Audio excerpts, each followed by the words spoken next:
are Apochromatic Unlimited. We're an all-POC co-op here to uplift the voices of people of color in the TTRPG and gaming community with articles, art, interviews, games, and so much more.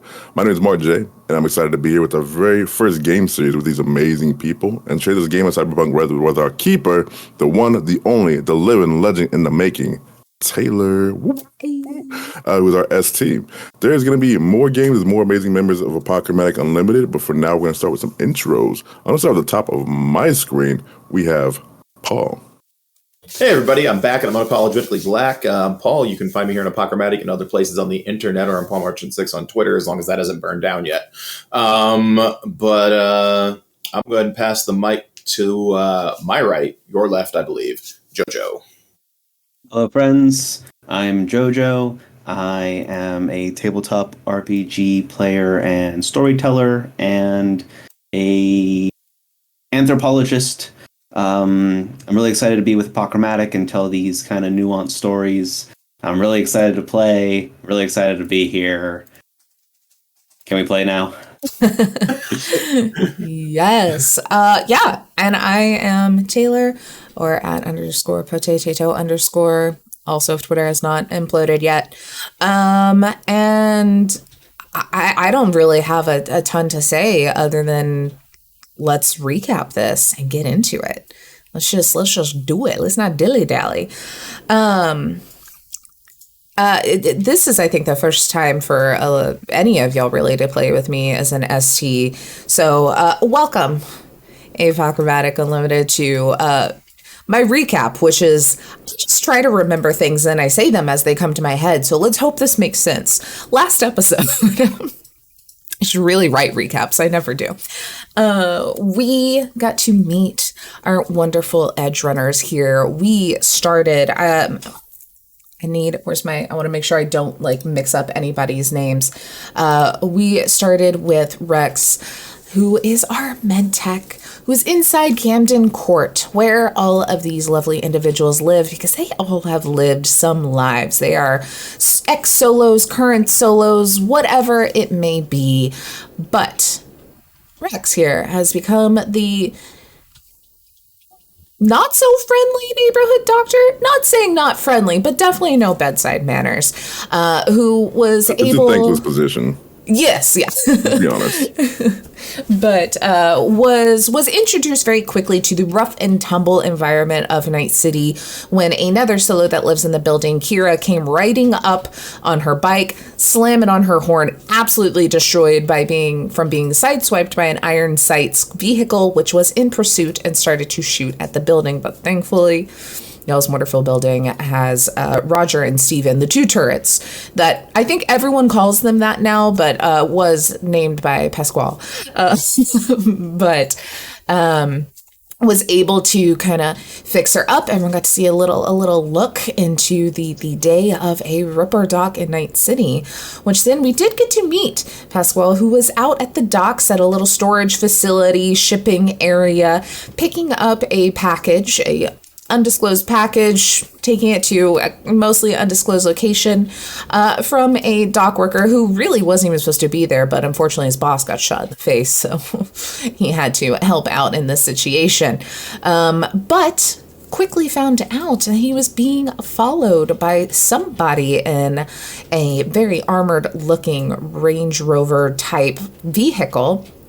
Thankfully, though, the little mule, your car, of course, was able to hit it into high gear and get out of there. The only glimpse that you really saw of this driver or the vibe from this vehicle was a turret coming up. You burned rubber and got out of there and just saw a little bit of kind of the cybernetics going on the face here. You couldn't tell a ton through the tinted windows except for the glow of the lights. But you dropped off your rather large package. You know, it was like a pretty big heavy metal box. You know, something in there was very protected. At an old abandoned bodega with this weird back room that had a computer that said, hey, drop this off here. And when you left, you heard some sort of machinery or something moving inside what looked to be an old abandoned office of a bodega. We then cut over to Night City Police Station, where people were cowering and just tense emotions were happening as a large cybered out Borg was walking up to the police station. Thankfully, though, very calm-tempered as we met Sights, who was there to pick up his rather rowdy niece who had gotten arrested for stealing from a liquor store, which seems to be a pretty regular occurrence, as Sights did know everybody by first name and even knew their pet's medical history. So it seems to be pretty regular. Had a nice little lunch over at the cafe nearby. Their usual kind of ritual, kind of gave some tips and tricks to Penelope or Razorwind, name pending, or in works currently, who is staying on your couch currently because they have had a bit of a tiff with their past roommate. But everything was cut short as all of you received a email notification about a co-op board meeting happening at Camden Court today. You've already had your meeting this month, and Sights, the president of said board, is usually very good and very talkative or informative about meetings, making sure everyone is well prepared in advance. So this was very odd, especially seeing as Sights got the notification and they did not schedule a meeting.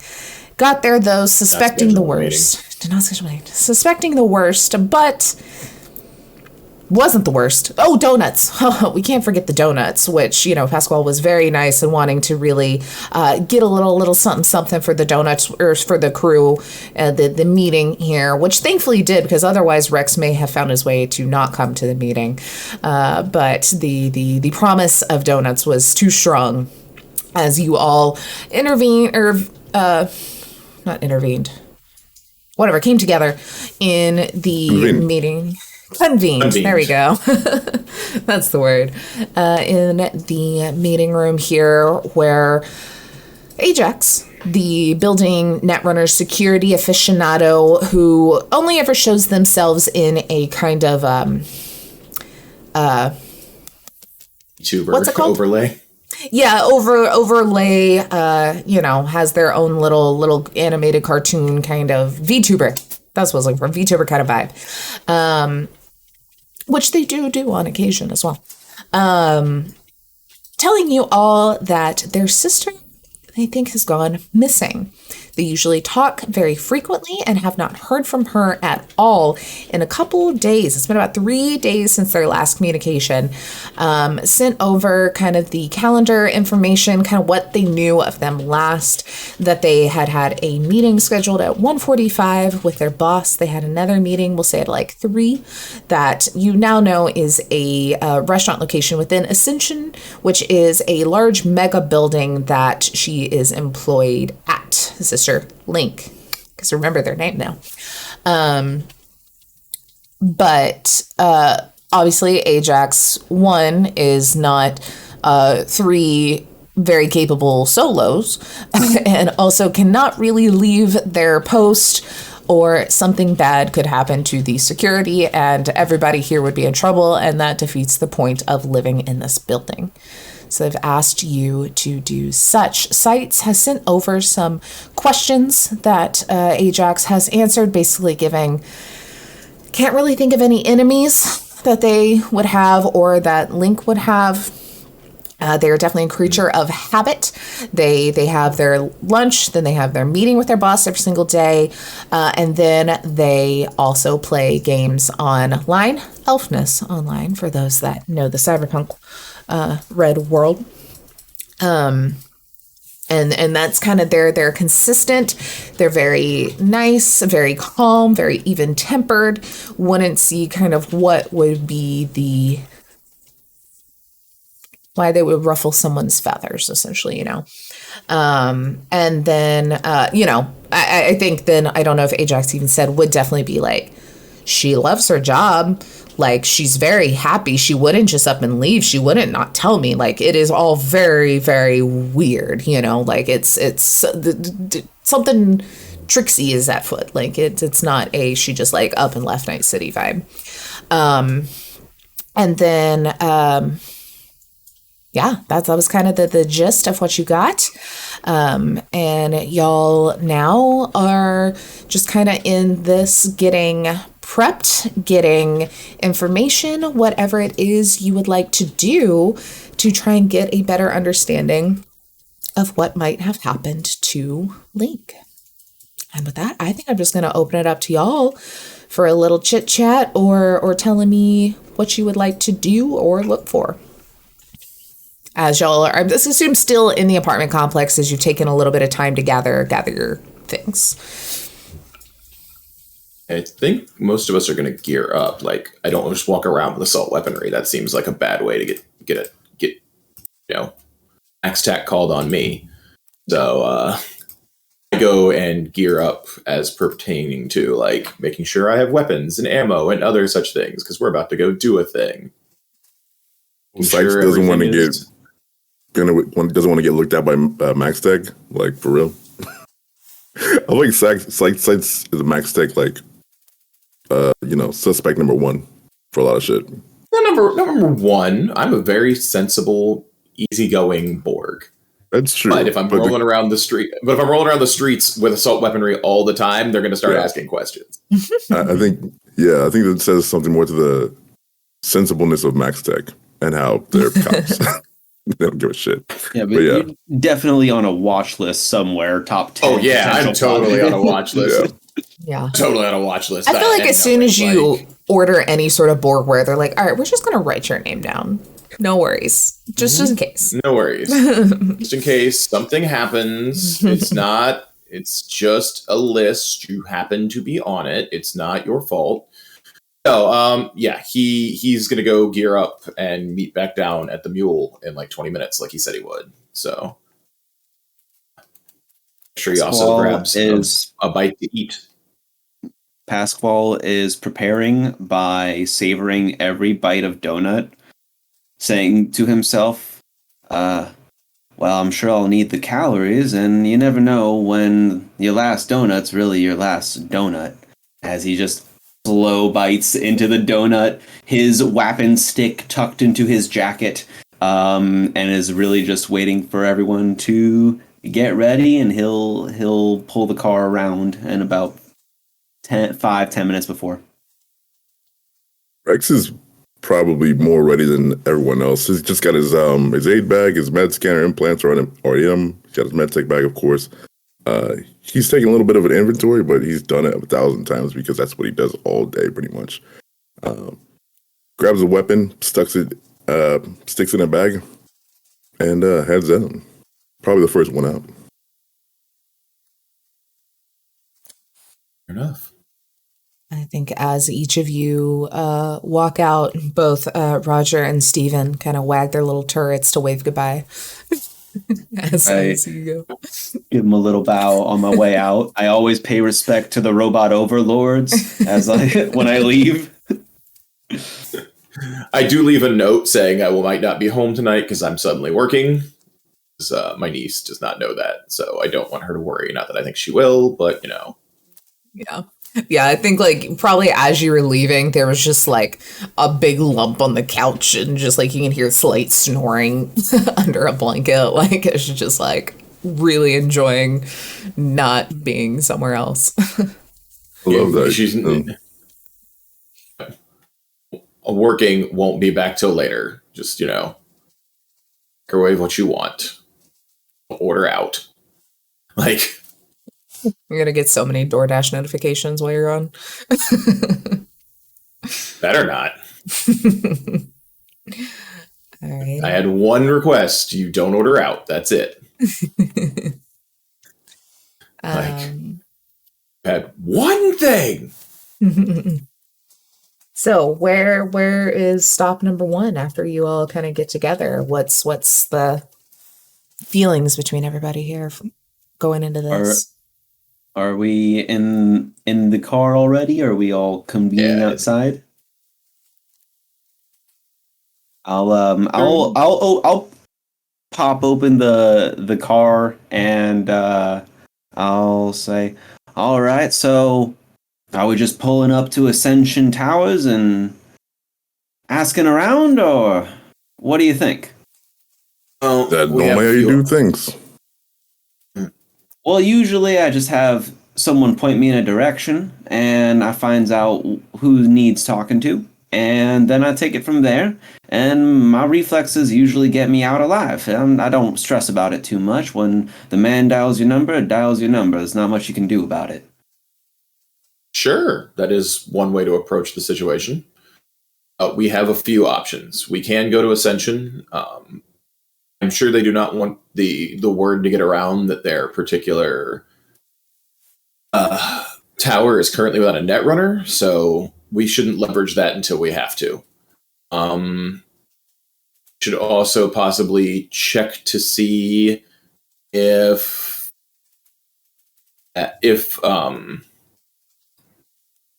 anything anybody has off the top of their head they could think of where they may have taken her. The theory is they're not going to keep her in the tower. She's probably not on site. Leaving a netrunner in their own backyard is a really good way to end up dead. So, looking at where at Ascension Towers before we get there, where she could have been exited from, is not the worst idea. Downside is it's a mega building, which means it's huge, which means there are probably lots and lots of exfil points from there. Would it be at all possible to do like a preliminary, I don't know, drive around the block just to kind of scope out exits, perhaps vehicles that come and go with any kind of reasonable regularity, something like that, maybe? Yeah, you can do a little like stakeout kind of, little vibe. Yeah. There's got to be someone on the outside who's keeping a watch on who comes and goes, right? Someone who's looking for people to heist, cars to hijack, things like that. It's super fair. Alrighty. So, we'll say we were kind of getting close to sunset that night of. Is this something that have y'all convened and you want to kind of do this as now we're getting into kind of like tail end of sunset into nighttime, or is this something y'all want to retcon and kind of say y'all waited till the morning to do like during the day? Just getting a timeline. It's fine. You go right at night. That's not a problem at all. Okay. That lets us sleep in shifts as well. I'm inclined to agree. We probably head over, stake out, and rotate. Cool. So just kind of spend the night napping and watching. Okay. So, I'm in the rear of the car, just taking up the rear of the car. Probably. Right. So do you even sleep? I've always wanted to ask you that. Yes, I sleep. Why would I not sleep? I'm not a robot. I still am a person. I'm still a person. I still do personal things. I still sleep. No, Yeah, I've seen your medical asked. records. There's not a lot of person in there, though. What is There's it? not There's not a ton. I still. Is the brain gets tired, Rex. Everybody needs a nap. Sometimes even you got to turn off a computer. You know what I mean? Yeah, you got to let it cool down. I get you. It gets too hot, overwhelmed. That makes sense. Again, not a computer, but yes. No, I still have a brain in here. Still need sleep. The last thing you want is me up for 35, 40 plus hours where I start hallucinating, right? What do you see? I mean, it depends. Everybody sees different things when they hallucinate. Let's be clear. That's sleep deprivation is a problem. I saw it during the war. I think a lot of us did. There were lots of paranoid people during that time. Pasquale kind of taps his fingers on the steering wheel, not knowing what to say, having not taken a part of the war, just kind of tap, tap, tap, tap. Yeah, Sites, we're just talking shit, right? It's no big deal. That's fine. No, there are people who are concerned that, when you become too much metal and not enough man, it becomes problematic. But you should always take care of yourself, and you should always, handle those types of things. Yeah, I know you. I know you. I understand the need to flip shit amongst comrades. Don't take offense. Okay, Sykes. Okay, calm down, buddy. No, just kidding. I'm losing control. I am so very angry right now. Is that? Don't make me take the Rex. paddles out. He's going cyber psycho on us. Watch out! This is the worst stakeout ever. Is that anything? While you're driving there, just shooting the shit. I think my ex was a cyber psycho, to be honest.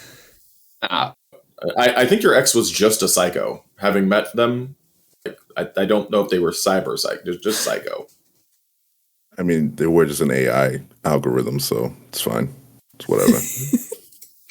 Yeah, I don't think that technically qualifies as a cyber psycho because they have to have cybernetics to be a cyber psycho. I mean, it's somewhere in there. It's there somewhere, right? I paid for it. No, I think that's just a faulty AI at that point in time. I think you got gypped. Yeah, I can see that. You also shouldn't have installed it in your van, but that's a whole other conversation. Listen, what happens in my my ambulance is up to me, and the corporation that uploads my girlfriends. But that's neither here nor there. This is fair. As you're wrapping this conversation, you see, as you're coming through an intersection and turn a corner, kind of the tall, you're driving through just very tall buildings and overpasses and stuff the whole way where you can't see a ton. But then it kind of opens up a little bit because you see Ascension, which is like 300 stories high and probably about 4 or 5 city blocks at the base. It is huge mega building. It is at this point relatively recently completed, people were already living it as they were building it, but it's probably been about a year of it finally being kind of done. So it's still got kind of that new shiny, but it's starting to have the grit kind of get back into it of the, there's, tagging on it, some dirt in the streets, some rowdy people around. So it's really starting to feel like a part of Night City. But you look at this and it seems like on either side of the building, so on all 4 sides of the building, you have entrances, as it looks like as you kind of drive by, or any research you would have done ahead of time, that this bottom part of this Ascension Tower is a lot of commerce. There's restaurants, there's stores, there's doctors, there's lawyers, there's whatever, and it's open to anybody can come in and out. Someone that lives down the street may still come to Ascension to see a doctor, or there's a hospital in there. It is very, very active where the people in the building have everything they need, but then also probably the people nearby have the ability to come in and out here as well, which then the higher levels is when it kind of starts becoming residential areas, and some of them maybe even being closed off as, the top however many 100 floors are ritzy exec high-paying clients housing, big penthouses and stuff. Whereas this, first 30 floors is all open to the public commerce. So, this time of night, a lot of things are probably slowing down because let's be honest, a lot of companies, even in Night City, do you really need to go to a law office at 9 p.m.? Maybe. You've probably gotten into some shit. Actually, yeah. But more than likely, you're not going to... If you need it at 9 p.m., you don't want to be seen needing it at 9 p.m., So there's not a lot of just those things kind of open anymore. But restaurants, bars, those sort of things are still popping. So there are still people. There's some food carts inside. Kind of think if you've played the 2077 video game, coming out of your building and there's the ramen cart and there's all these kind of things around. That's kind of the vibe outside of here as well at each entrance/exit point. So as y'all are kind of deciding where to post up, there's maybe some parking garages here or there's pulling off on the side of the road. There are some options to be able to view this building, though like I said, it's about 4 or 5 city blocks big, so they're more than likely, if you're sitting on one side, you're not gonna be able to see the other 3. Is there anything in particular you might want to be looking for somewhere to post up, or do y'all want to kind of rotate through your watch and look at different parts of the building? Or just... I think the first thing to do is drive around and see, because they clearly didn't take her through the front door. Right. You're not going to take somebody to the front door. So the best thing to do would be the places where there's loading docks or other things that are easy, the places that are, there might not be a camera facing, or there might be recently vandalized cameras, or anything that would denote this would be someplace you would exfil someone out of. Okay. If you wanted to not get seen. So I think that's the first go around, is drive around the building looking for that. Okay. Yeah, what is it? Maybe would be like service hallways, loading docks, package delivery spots. If they can take out a netrunner, I bet they can take out the little cameras too. Okay. As y'all are going around, everybody, I'll actually say 2 different roles depending on what you want to do. For kind of what you said, yeah, looking for best up cameras, looking for loading docks, all of that, anyone can do a perception. On top of that, if you would also like to maybe roll a tactics, if you have that, with the mindset of somebody being kidnapped, where and how would they go about it, which might be a little different than looking just for cameras, you know, it might give you something more. Sounds good.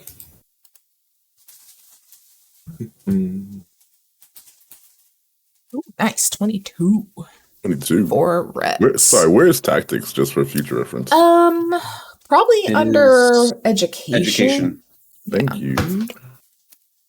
Sites with that freaking critical with the 28. Damn. The 19. Wow, y'all all rolled really, really well. Okay.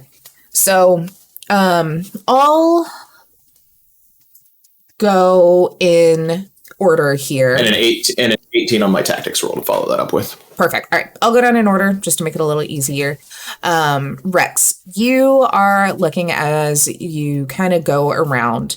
And I think the thing that stands like the most apparent to you is, we'll say, on the north wall of the north side of the building. There's the main entrance that's kind of in the middle here, but then just kind of off to the right of it is a entrance for a clinic. So it looks like an emergency kind of pull-up clinic has an entrance here where there's a door, but then there's also like a garage door, probably for ambulances and the such to kind of come in and out here. So that's kind of, compared to the other 4 walls, that's a little different of a exit. You see it says 24 hours. You do see cameras and the sorts around it. None of them seem to be tampered with. They all have lights. They all keep moving. You know, nothing is standing out as broken or messed with or anything. Or if it was, it's fixed. You know, like currently, all doing great. But it does have a separate entrance that does look like it has like a kind of key code swipe card kind of thing to unlock the ambulance door to get through. And then just looking in the clinic, it looks like there's kind of those double sliding doors, a little breezeway, and then like the reception office, just like a normal clinic kind of would look like. Then looking at Pasquale, as you're kind of driving around, I think with your knowledge of vehicles and kind of where and how things would go, get around, those sort of things, you are noticing a lack of very easy parking. You know, there's not a lot of the streets is like the 2 lanes. There's not really, you can't pull off very much. There's probably at each entrance a little pull out for kind of like cab pickup and that sort of thing. But there's not really a lot of access to get in and out of this area very quickly with a car. That wouldn't be noticeable, you know, because you're gonna have to be right there. Like I said, there are some garages and like little parking areas like in the surrounding blocks, but up close and personal, you'd be noticeable if you were like causing a scene kind of thing. And looking at that, you do also notice, I'll say with a 19, there are plenty of like traffic lights all around the building in multiple places, all of them cameraed. All of them have some sort of camera on them. Sights, damn, with your 28, you are looking around here. I think you notice kind of what they've noticed as you're kind of thinking about this and looking at things. I think something that kind of stands out to you is the absolute lack of security, but the like physical people security, but the large numbers of cameras and very clear cyber security systems and things in different areas. And it seems like that whole inside outside of the building that you can see is covered in some sort of way here. It's so if you were to have neutralized the Netrunner, you'd arguably have access in and out of the building with ease then. I mean, yes, yeah. If you figured out a way to do that, if you could get into that for a quick sec, totally. Though a building of this size is probably going to have more than one Netrunner too. You know, you're looking at the amount, like, there's so much here. Well, yes, a Netrunner can be kind of anywhere and everywhere all at one time. They're still human at their core, you know, so they're not going to be able to keep track of all of it all the time with how much there is. So there may be definitely a team kind of going through this.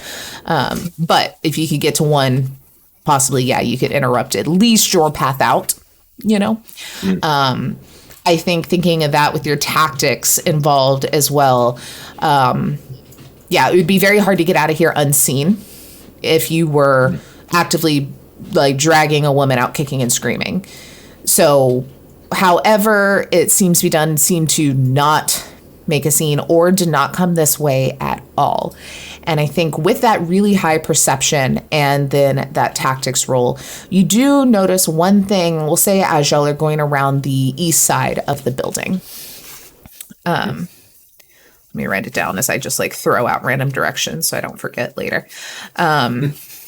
You see that there is a building on the right side of the road, with Ascension being on the left side of the road. On the right side of the road, you kind of cross over like a little bit of a grate in the street, and you look over kind of down an alley, and you see another building that has the Ascension logo on it, on just like a glass, etched on the glass door kind of vibe.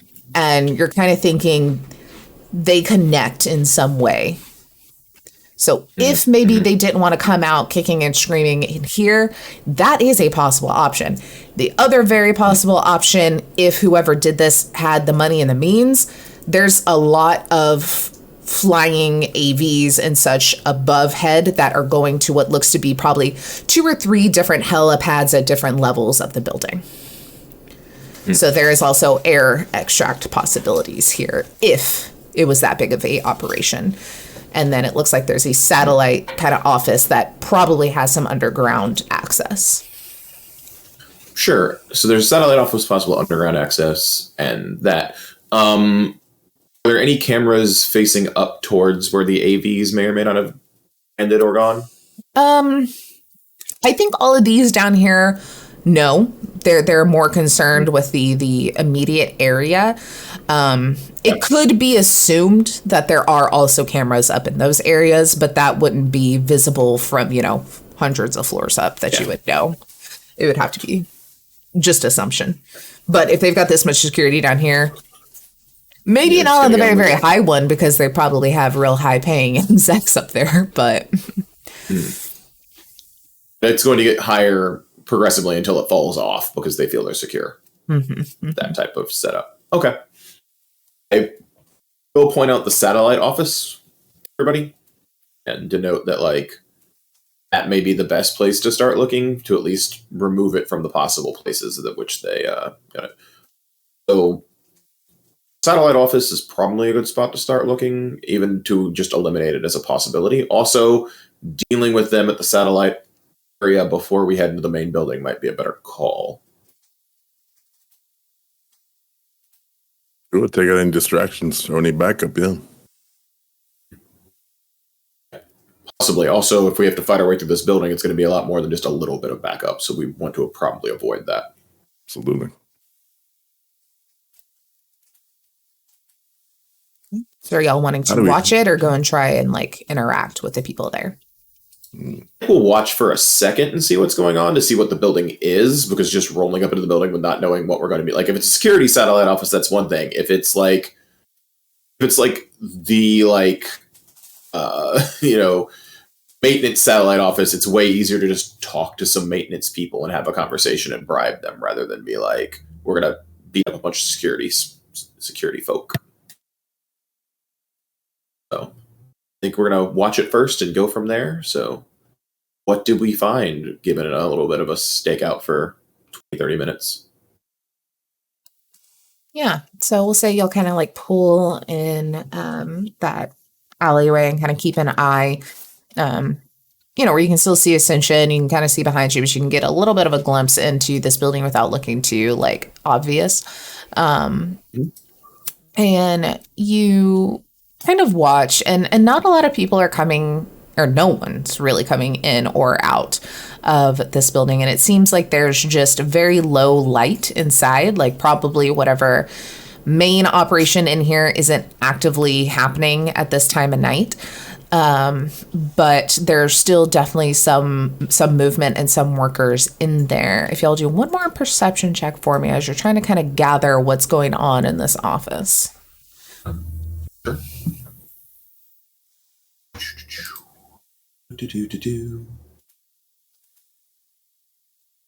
Another 22. Yep. Rolling those hard 22s. Yeah. So I think both Rex and Sights kind of are able to catch the glimpses of it. I think maybe not as much that you're not able to tell what's going on, Pascal, but you're more focused on making sure y'all aren't being seen. You're making sure everything else is good while they're really looking in here. And so you look in here and you're kind of seeing, like I said, just very few people kind of going around, but everyone that you do see is in like a maintenance kind of jumpsuit with Ascension logos and little lanyards. And you do see that each person that comes by, because this is still a big building. This isn't like a little tiny one room office. This is still probably the whole bottom floor of this, another skyrise, but like a very large building. And you do see that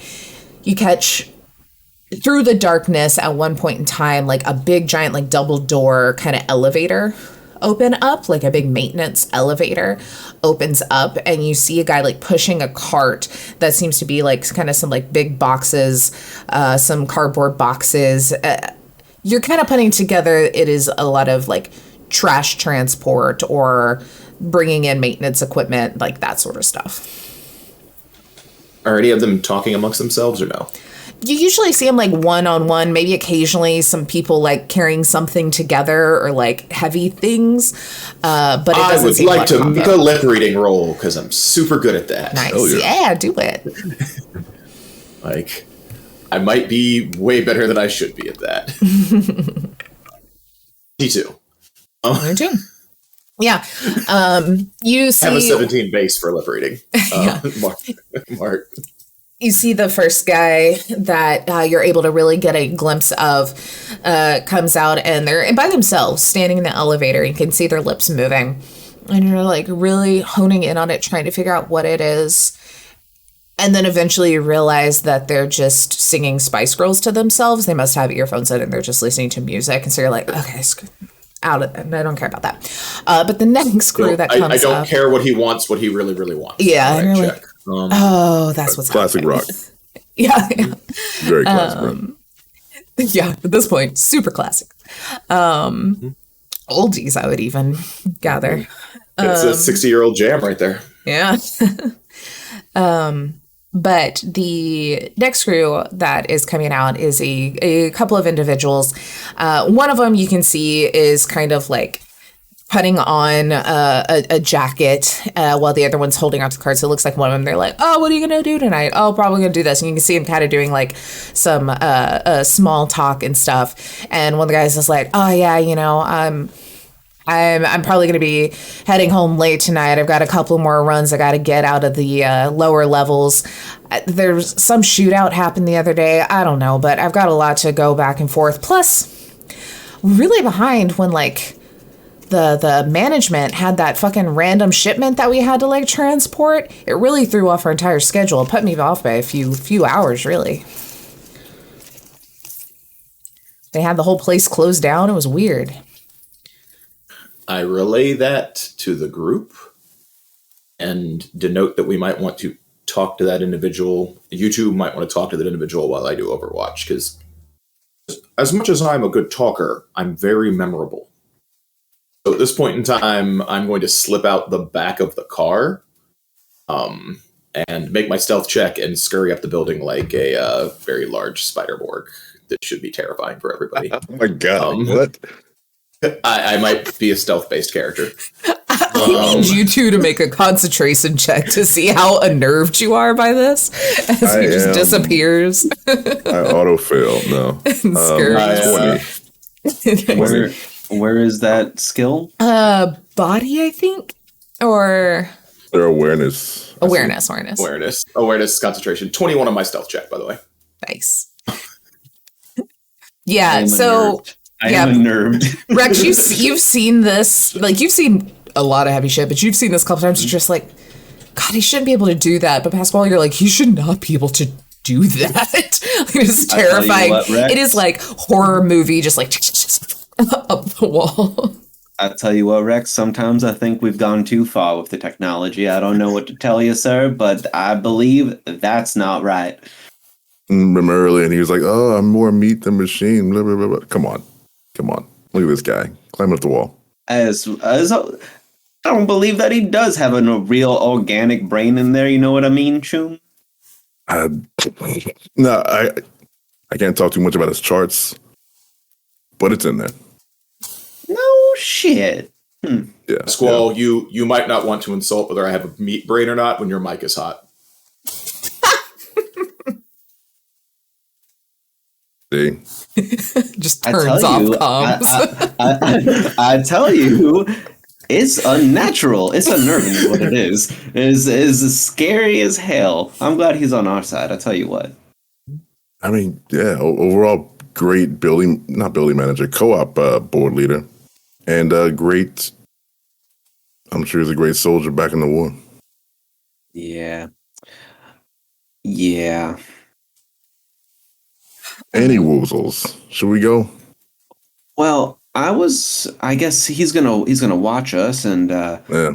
I was kind of thinking, do we have above table or maybe not? I don't know. Like situational awareness of like this big halted delivery in space. Would have been anytime recently that we were? I mean, he said a few days ago. You know, he was just like, yeah, I think that'd be part of his like, yeah, you know, a few days ago when like they had that random delivery and it shut everything down, like it put us back. Like I'm still behind trying to get shit done, you know? So. I almost want to go and speak to them and maybe see if they're expecting a late delivery. Sometimes we can just walk up and, you know, we've got a delivery, they're behind. Maybe that's a good segue to be like, oh, we're also behind, you know how it is. And then maybe we can just, I don't know, finesse our way through this. A little bit of good person-to-person charm. Yeah, I lost all my charm a long time ago. My first wife, she took it in the divorce. But you're welcome to try. You know, Rex. Yeah. Something with the city folk, you guys are exceedingly depressed. I mean, all of you. And I get out the car. Like, who's depressed? You don't even notice, do you? You don't even know you're just as we're like it's talking over the car. Like you don't even realize how depressed you are, huh? You look at your stance. Anyway. Let me do the talking. I know how to talk to the common people. Salt of the ear. Very well. Yeah. And is there like any kind of loose, short of like me grabbing nonsense out of the trunk of my car? Is there like any kind of loose boxes that maybe I could find that was like set aside by like a dump? Sometimes big industrial buildings have like big trash bins behind there. Maybe I can. I mean, you are in like an alleyway, so I would assume there would be some boxes. Like you probably have to do some digging to find one that's not absolutely covered in just like road grime or like wet from rain or whatever. But because it did rain this morning, we did have a weird blood rain.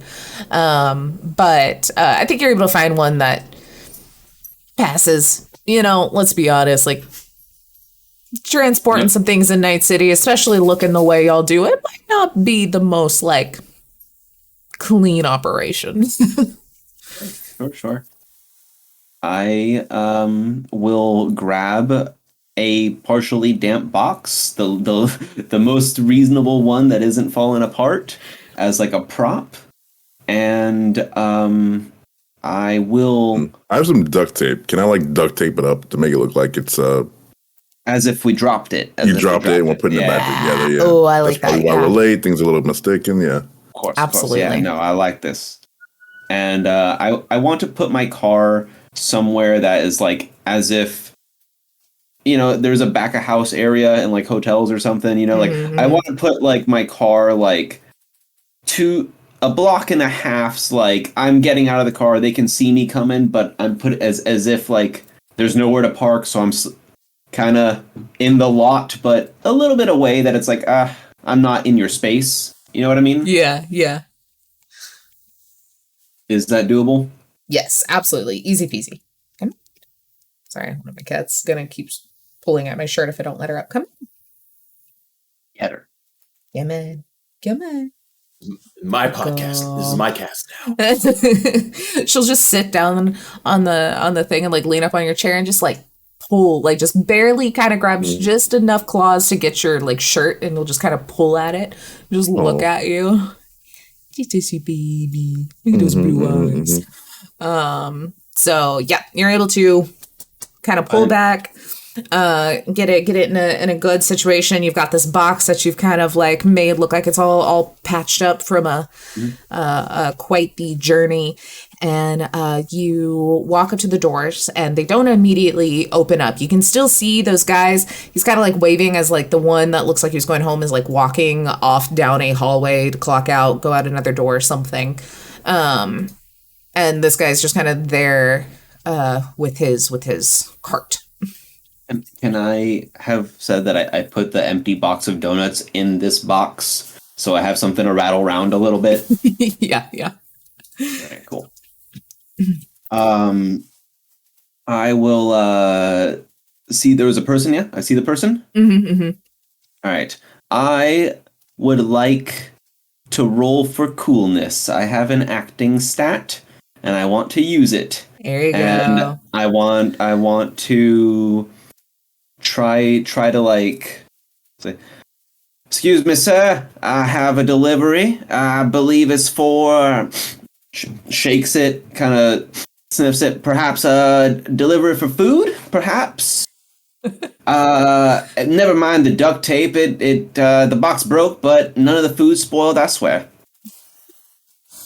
He kind of like looks over you, so he kind of has to like stay on his tippy toes, kind of look over the pile of boxes on his little cart that he's pushing, and just looks over. Go ahead and roll your acting as he's trying to kind of look and buy what you're selling here. Right. 15. Nice. 15. All right. He kind of looks over. He like yells something back, but it's very muffled from these like doors. He's like, what? Hold on. And then like kind of like rushes over. You see him like kind of typing on a keypad on the other side, and the door slides open. Did you say a delivery?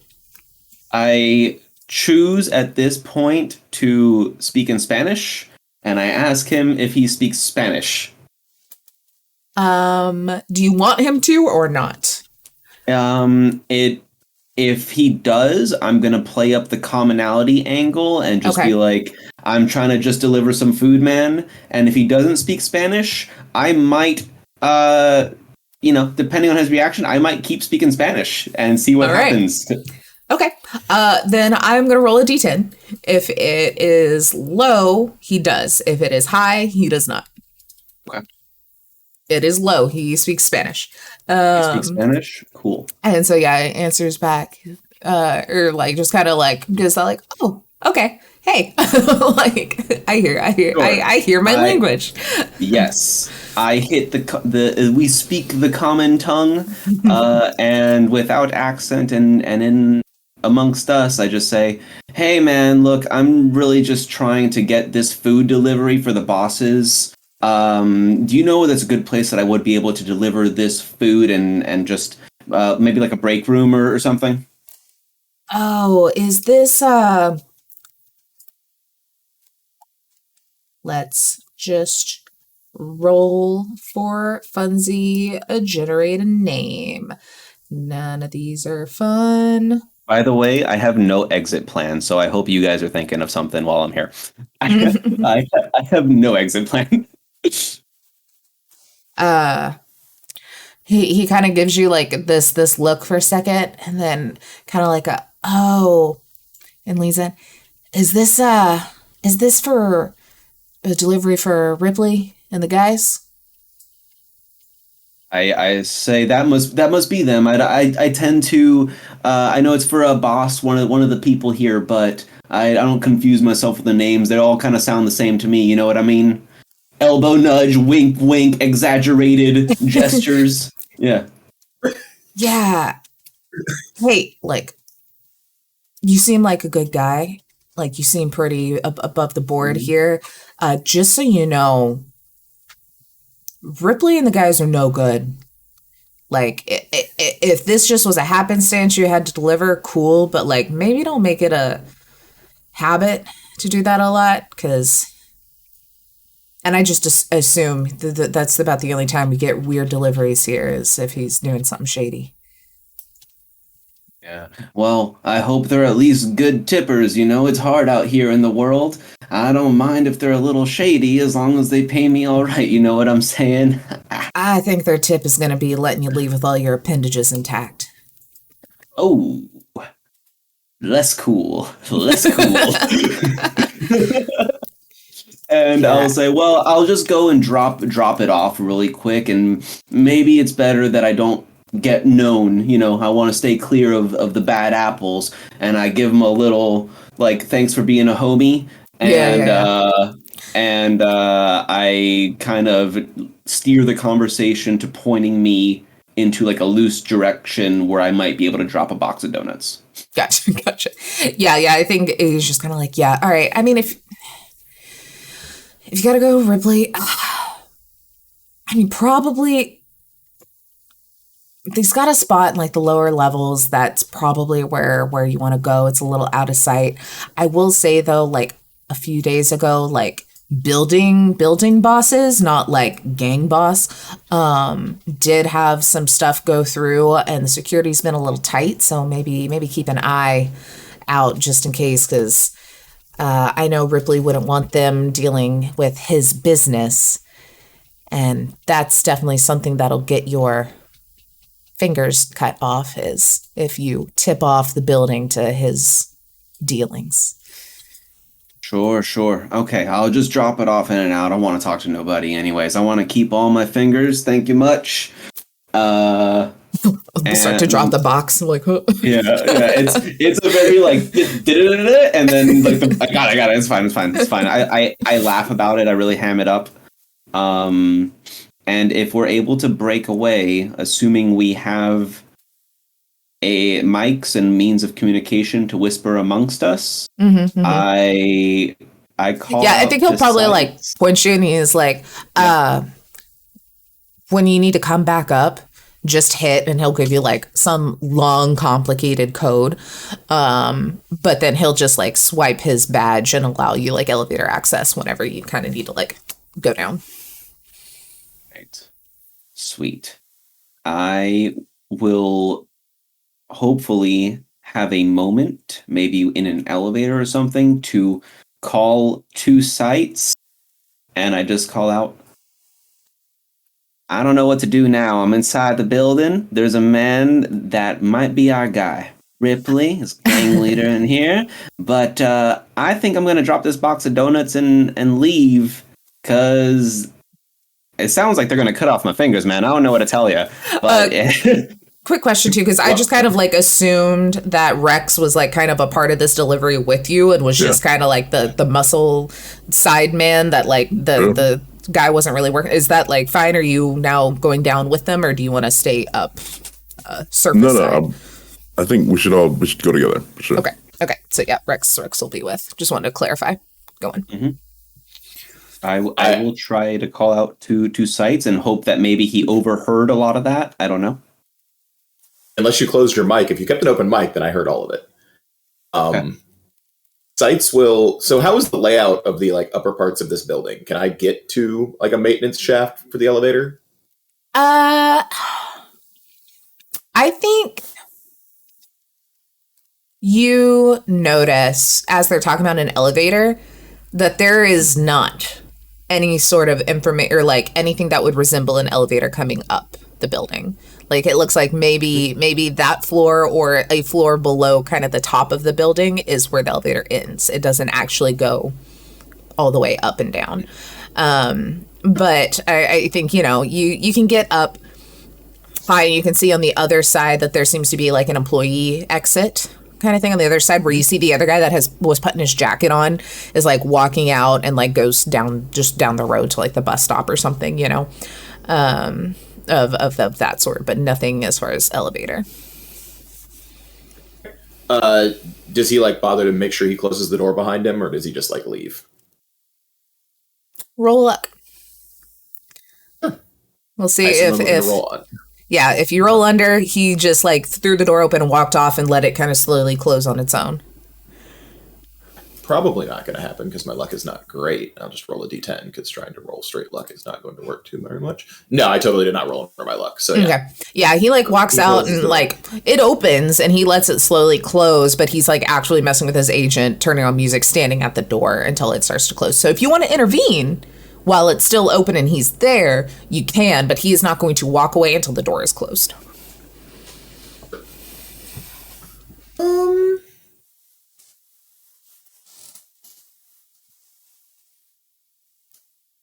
Oh, are you talking to Joe? I can't. So we have the. I was going to ask if, contextually, above table would I have a pretty high luck stat. Mm-hmm. Is there a way that I would be lucky enough that an opportune thing would happen? How does luck work? How do I use it? Yeah. Well, so luck itself is just the points that you can add to rolls. That's the mechanical thing. I just kind of use it a lot in the way of whenever I as a GM are I don't want to feel it's open or no, I'm constantly blocking doors. So I'll just be roll a luck roll and it'll happen in your benefit or not. So I kind of use it as a tiebreaker or a decision maker usually, especially when players are actively asking for something that I haven't already thought of as a part of the scenario, and I don't want to feel you're informing my decision, if that makes sense. Completely sensible. So we have been told that Lynk has meetings with their boss every day. Is there a name for this boss? I know we did not name the NPC last game, but I don't think it's just boss meeting. I assume there's at least some name or handle for this boss. Yeah, let's name them. These are some names that it gives you when you just do the random name generator. I feel because it's a business, they're not going to have a weird handle name. They're going to have their actual business name. Mm-hmm. So we'll say it is Angela. Angela. I will actually. Mm-hmm. Oh no, go ahead. I will do the most wear an orange vest, pick up a clipboard thing, and just walk up and stop the door from closing and be yes, Miss Angela. I'll just name drop her. I'm double checking on the thing I'm double checking on the thing from a few days ago that you wanted me to look into, which just infers I am now part of the situation. Okay. To see if this dude is going to question the giant Borg from walking in, dropping the security boss's name, and ignoring him like he doesn't exist. And I'm happy to roll persuasion. Yes. Yeah. Go ahead and roll that for me. 18. Okay. Yeah, I think he's in the process of turning on his music, getting ready to just decompress and walk home or do, his kind of end of the day thing.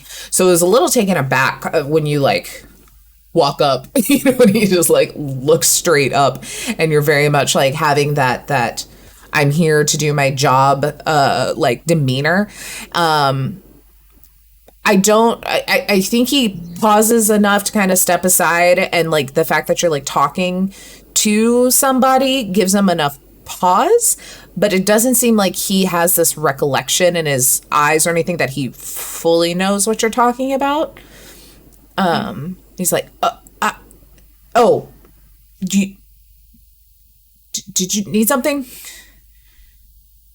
Like, at this point in time, like, acknowledge him. I'm like, yeah, I'm here to double check on the issue from a few days ago, the shutdown. Do you have more information on it? Like, I pressure him about it, like in that sense of like, please tell me more.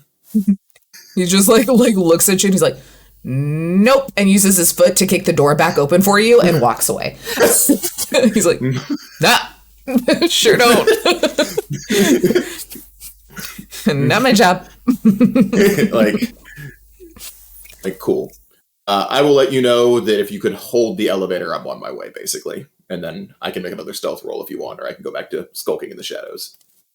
Yeah. Do you want to stealth so the other guy doesn't see you? He was still on the building somewhere. Yeah. He's not going into an elevator by any means. I'm gonna stealth to, like, stay in camera blind spots, do all the other things I'm supposed to do. Perfect. So that there's a story from a guy getting off of work about a 7-foot tall Borg suddenly breaking into the building. That's real believable. Whatever. I'm like, sure, bud.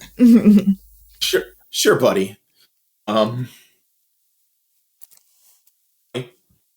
Oh. Yeah. Yep. And I think too, as you're kind of stealthing through here, I'm not going to make you do a perception because you're actually actively having to look for the cameras and do those sort of things to avoid and stay in the right areas. You're noticing this area is not nearly as secured as the rest of the building that you had saw before. Like, it has some security cameras and stuff, but in the way that a office building would have security cameras and stuff, or like a, essentially a maintenance hub would have. So it's odd, I guess, in comparison to the other Ascension stuff, within the exception of once you get to the elevator, and it is obviously very secure with like the 25 character freaking password he gave Pasquale to be able to get back up, and then also having to have his like things going and that sort of stuff. It's a little more hard to get into this tunnel, but the building itself, wild. Weirdly enough, I'm not looking to call the elevator. I just want them to stop the elevator, aka like, I'm not going to ride down in the car with them. I'm just going to get on top of the car. Beautiful. So yeah. I'm happy to make like a body check if you want me to just pry the doors. Yeah, because you're gonna have to pry the doors open. I mean, I will say if you're prying the doors open, like, that's gonna leave a sign that you were here, because I don't think those just go back. It depends on how they're made, but if that's clearly going to leave a sign we were here, then I will use tech to open the doors to like. Okay, I'll keep bringing. Yeah, you're a tech. I'm for sure tech. Yeah, you use tech plus the prying. Like, let's be really funny. Funny thing is, I'm a tech. Do you want me to roll basic or electronic security tech? Probably basic. You're interacting with the door, not necessarily the 17? Electronics of it. Yeah. Yeah, you are able to kind of start prying this open, jiggle in the right spot, kind of get one of your little tech tool bits in somewhere to like loosen a latch, maybe like the security latch that closes and keeps it closed. Actually, I until apologize. Things there. That is a 19 because I get a +2 for some of my. Oh, well, then you fail. No.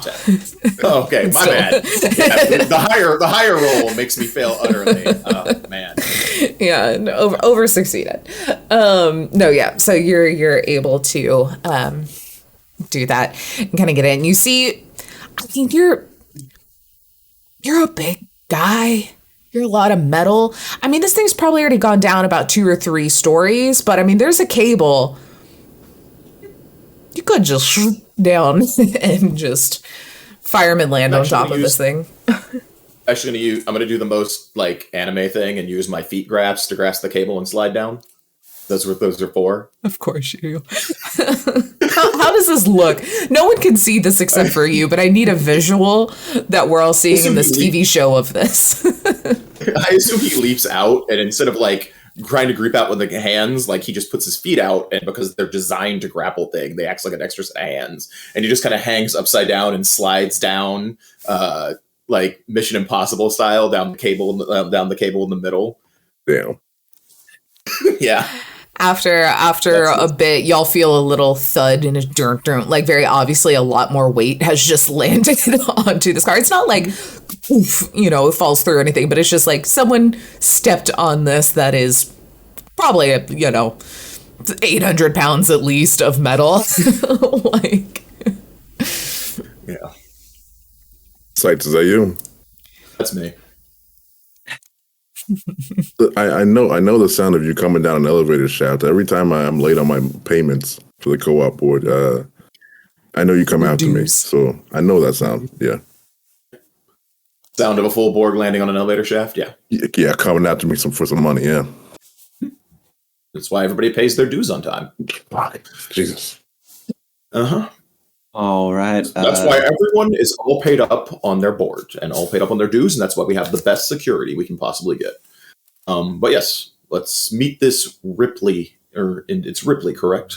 Yeah, the name of the boss on this level is Ripley, and supposed to be a real bad hombre. So watch out. I'll keep my eyes open. Yeah, maybe we can find some paperwork or figure out where they work and take it from there. And I suppose we'll wait for the elevators to ding open and, I don't know, investigate, probably. So I have a question. Sorry, are we equipped? Like, and I know Sights is equipped, but do we have like shit on us? So like, can we pull out guns at some point? Or are we just gonna like, did we walk in looking pretty unequipped? I would say just for ease sake, yes, because especially with how you did your introduction with Pasquale kind of doing the talking and you just kind of being there with having a weapon on you would make sense, especially since this guy now thinks that you're here to deliver something to like this gang boss somewhere down here is like, yeah, it makes sense. You got protection, like I feel like that would not have given this guy any sort of pause in this certain situation. I left my shotgun in the car and just have my weapon stick. Weapon stick. I like it. Alrighty.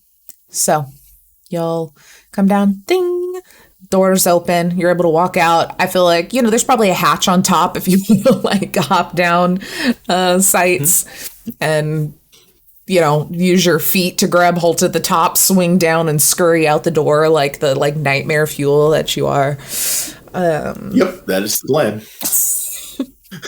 It's still giving you chills, Pasquale. You're just like, oh. You shouldn't be able to do that. Things that big should not move that fast or that silently. That is not how this should work. That's well. Just remember, he's human just like us. I believe we're all the same under the cyber skin. Under all of that threading. That's mighty metaphysical of you. I know that's a wrong word. Jojo knows it's the wrong word, but Pasquale doesn't use it. I love it. All right, so y'all open up and see in front of you a very kind of dimly lit for the most part. It's kind of got those bars of light every 30 feet or so, maybe, that just give enough of a glow. But this is very clearly just a tunnel. I think not now that it's dark outside, but I think at about halfway point you can see that grate that was kind of up above on the street level is essentially airflow. I mean, it's up there. Y'all are pretty deep underground, but that's kind of that airflow, and you can see just the slight dim of neon lights and stuff finally making its way down here, while you're probably about 4 or 5 stories, if not more, below ground. But it's other than that pretty empty. Concrete floor, concrete walls, not really any sort of pathways or anything off of it.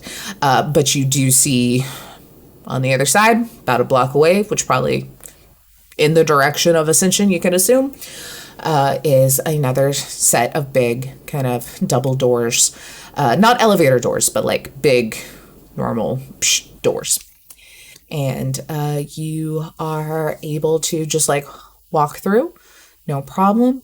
And get over to the other side. Who's kind of what's the feeling here? Are y'all trying to like sneak a peek in? Y'all just walking in like you own the place? Kind of what are we thinking? I would definitely continue to what's key is acting like you belong. And I would probably continue the acting to be like, I'm delivering this box. And if anybody gives me trouble, I probably will throw said box. We'll see. But I'm going to keep playing the bit until I find a suitable place that maybe we can collectively find a terminal for like the other two to access or something. But yeah, I'm going to own the bit for me. Okay. I'll just kind of follow suit. Yeah, I'll be behind pretending to be a tough guy. No such thing as halfway crook either. Yeah. All right. So you kind of just swing the door open, acting like you own the place. You walk in and you find yourself in just a very stereotypical cyberpunk building. It's kind of got those concrete walls. You see some LEDs. There's some like posters and advertisements on the walls. You can see some screens with some things going on. And it just kind of seems like a general area, though it's very quiet. Like you don't see a lot of people. There's not a lot of noise or anything of that variety. You do see on the wall there is a little screen that basically says like main floors, atrium, that way. And then this side it says like, you know, maintenance and other things like Service hallway. You know, it seems like a lot. It's kind of like work that way, main building that way, on like which ways you kind of want to go up. You know that the room that the individual that you had met previously that was kind of talking about like where Ripley's delivery may be is in kind of more the service area. He told you to like kind of, he's like, yeah, he's probably, if you go down there, take like the second right, and there's a little hallway before you get down to oh shit, Paul, what was our Edge Squatters? The Edge Squatter community is. Before you get there, there's a little office that he'll take some meetings and stuff in out of sight. And so you kind of know that's where that's supposed to go. All right, and Lynk stays at the complex with us, right? Doesn't stay here in this building. Lynk is here. Yeah, like as Lynk far was as here. Ajax is there. Ajax, yeah, the sibling is there. Yeah, Lynk is live, breathes, works, everything is in this building. That's kind of the way of that job is you're plugged in or you're asleep or you're plugged in.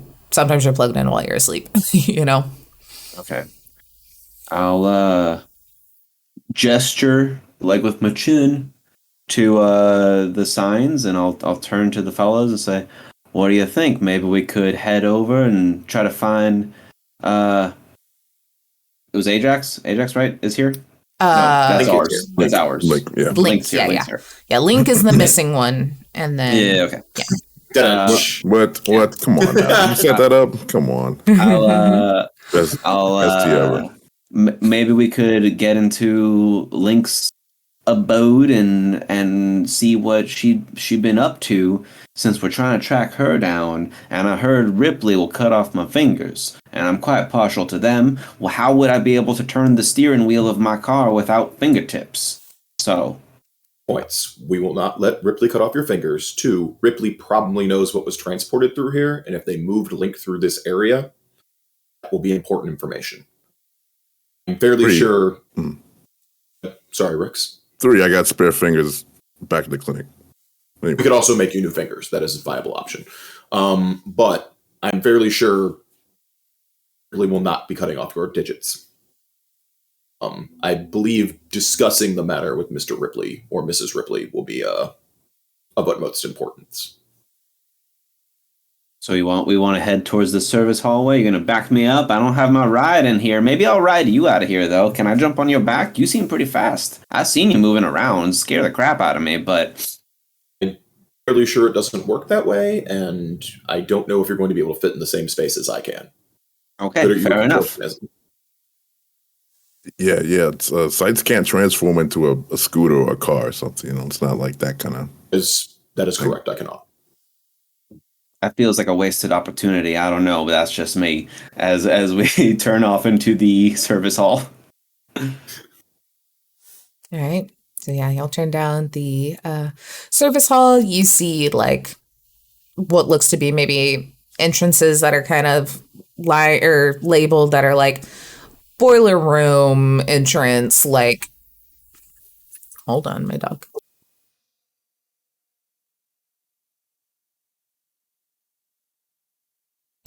I don't know what happened. All the dogs in the apartment, I can hear them all barking. Like boiler room, you can see things like listing for different sorts of mechanical tech rooms, everything that would kind of keep this going on a very like maintenance level. This doesn't seem to be like Netrunner pods or anything like that. That's obviously very clearly somewhere else, but this is kind of the bowels of this building, the like cogs that are keeping it all going. Down here, gang, any tags or anything in here? Or would you like us to roll streetwise? Do a streetwise. 21 apparently. Nice. Do you think, I'll let you make this call, think you would have any sort of dealings with this building at all before? Like, would you know anything about Ascension? If is it a gang that is solely contained in the building, he wouldn't know anything about the gangs. He would just look for the signs. If there are gangs that are outside of the building that just have like affiliates inside the building, then I assume he would probably know the signs. Okay, then I can see him having been hired, but probably not by somebody this deep or this low level. Right. Yeah. So I think you notice that there are some signs. You don't recognize what they are. Like it's not a gang you're it's a gang located solely inside this building. More than likely. Yes. Yeah. What does it look like? No. You do see turtles. Yeah, they just look like cute little, like a whole wall is like this giant spray painted beautiful view of like a sea turtle like through a sea of kelp or something, just like spray painted on this one section of wall, with then like a little like spray paint that just says edge squatters with an arrow pointing towards like the stairs that go down further. But no, this one I think looks like a like a little, maybe like a little flame or a little like candle kind of in a building, and kind of resembles the top of a lighthouse, just like a little light with a little house over it. Why not? I don't think we've established what their gang sign looks like, but at least right now the working one is that. I believe it was something very similar to that. I think so. Yeah.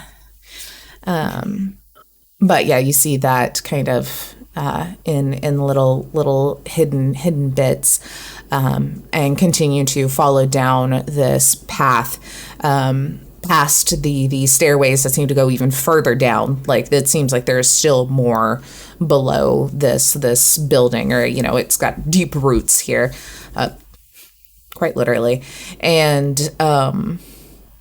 turn down the second right that you're instructed, and you see that at the end of just like a little alcove hallway is a door, pretty nondescript, doesn't have any signs, but you do see that there is again that tag on the door itself. The lighthouse is kind of tag. Mm-hmm. Yes. I do make you aware that he is probably affiliated with whatever gang this is. All right. Do we want to hope that maybe he's just not in the room? Is that about right? Because this box is empty, and I shake it. Yes, we're here to make him an offer for information. Offer to pay him for what he knows about what happened in the building recently. We're switching the technique now, and I just correct. I will drop the box. Yeah. It just like rolls down the stairs and you hear someone, oh, donuts. And then a door shut.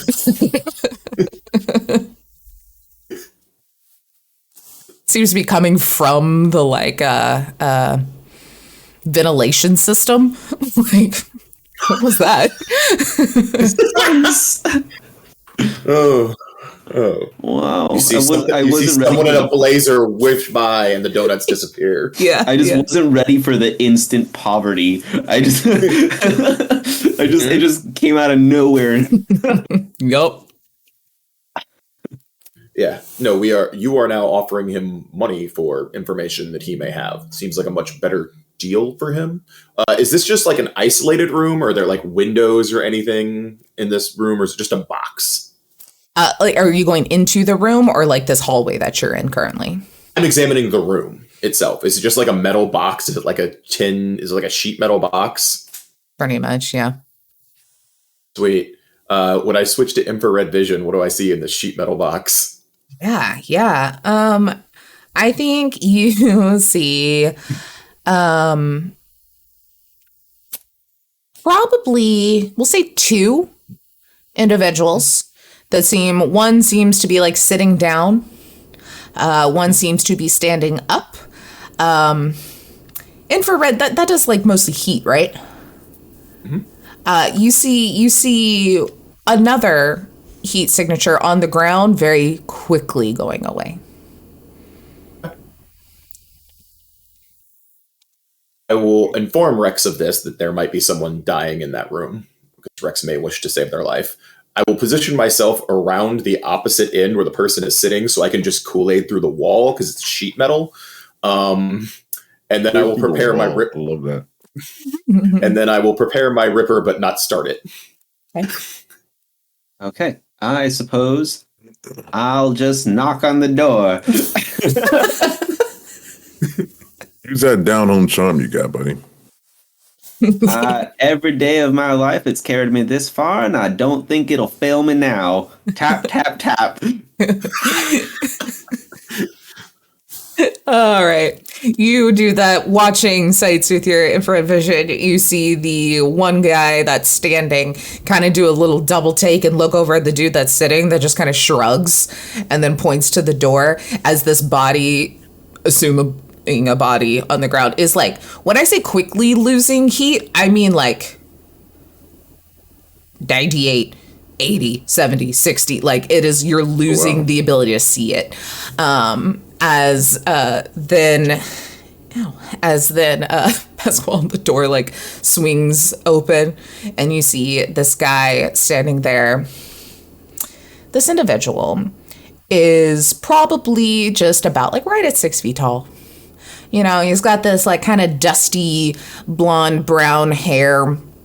He's got like this really like pencil mustache. He's got this look on his face that you just like, you kind of want to punch him. Like, he just has that punchable looking face as he's in this like outfit that almost looks like a sailor. Like, it's like the Sailor Blues kind of vibe, but very clearly like an armor jack, like not heavy duty, but like a little Kevlar action or something. And has in his pocket, you can see the handles of like some sort, like almost like scissors kind of handles sticking out of the like shirt pocket. And then the other side has like a pocket square. Like, it's just, it looks way too clean and put together, but you do see that on the white shirt, like a couple of blood splatters, not a ton, but just a little bit of blood splatters. And he's like, "Boss, were you expecting somebody?" And then you hear someone in like a real deep, gravelly voice that I could never answer back, like, "Nope, let him in." And you see the door kind of like opens a little further, and he's like, "You heard them, man." I smile gregariously, just very big smile as I walk by.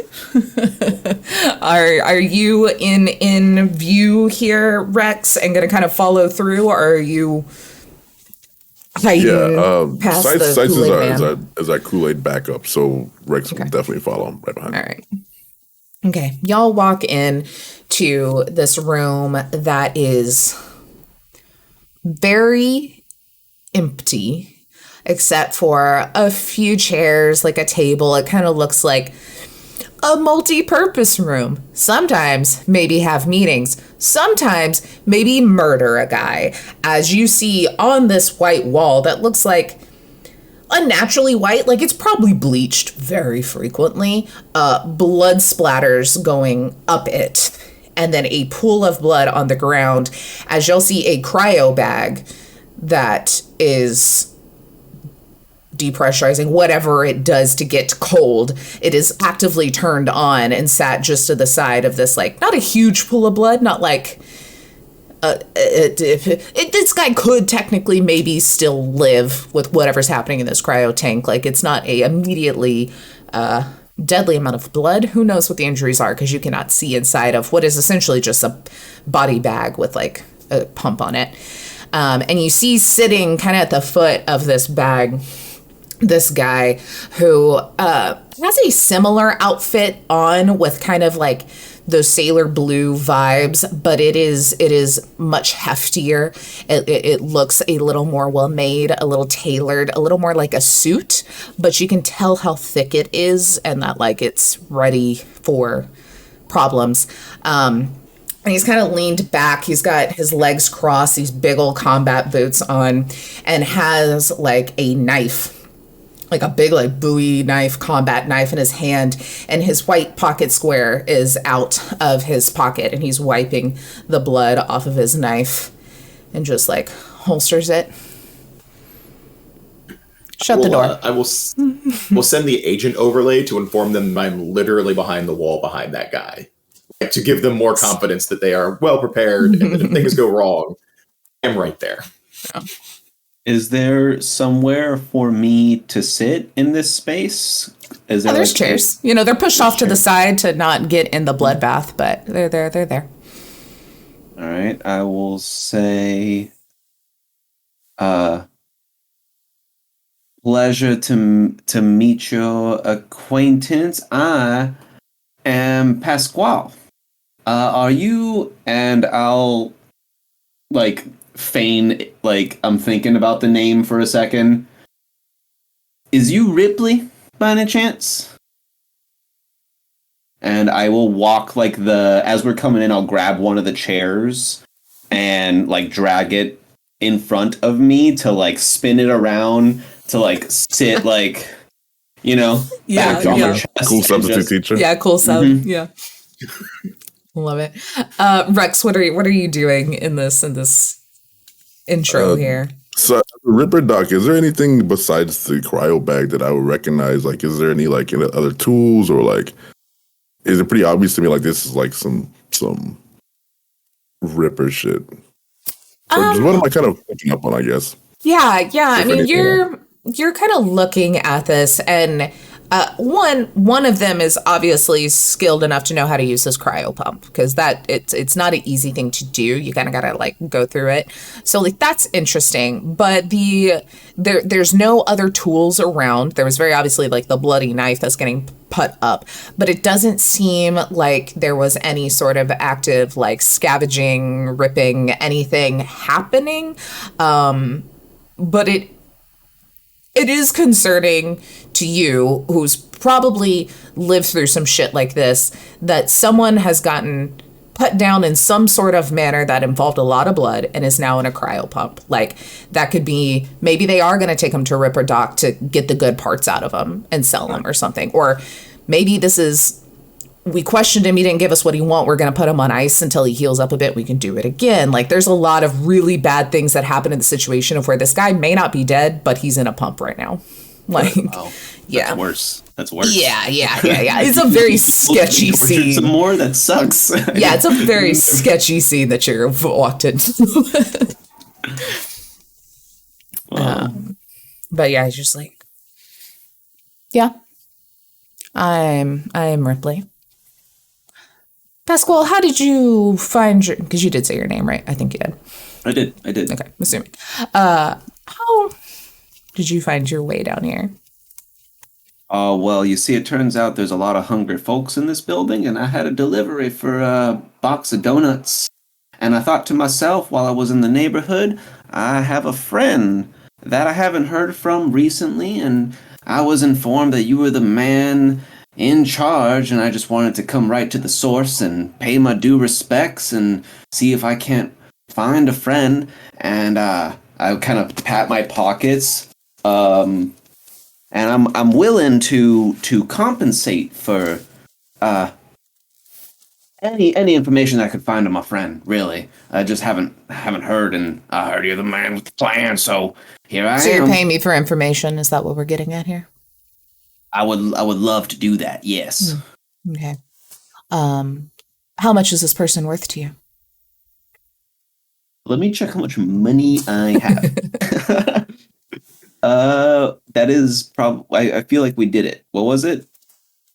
I think it's 5 something. Yep, If you do, 5K, yeah. I feel. Yeah, 5K. Is there? How do I find my money? It's not somewhere on the character sheet. I feel like it.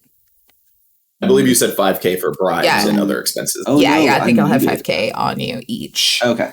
Cool. for this I purpose. If he thinks that's Cool. a valuable. Okay. A nice opening bid, by the way, is in like the $300 range. Just to let you know, for like setting wise, like just don't open with 1,000. 1,000 would be him being like, "I'm going to try to body this person because they're offering $1,000 right now." You're Okay. overshooting the mark. So like Yeah. 300 is an nice opening bid. 450 is around where you want to stop because keep in mind the money has more value than normal inflated money right now. So like, Okay. All right. Good to know. So I'll say, well, how about how does 400 eddies sound to you, my friend?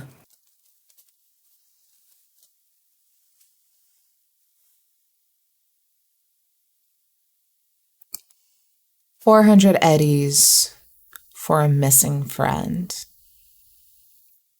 I mean, I don't know about you. I'd pay a lot more for my friend. I mean, this guy, he kicks the body bag. His buddies are looking for him, and they're offering 600 eddies for information. Oh, well, who's he? And I'll kind of gesture over at him. Hopefully not who you're looking for. I'll glance over my shoulder to look at Rex, and this is more of a Pasquale, like looking for like, we're cool, right? Like it's one of those like this, like you're still standing next to me.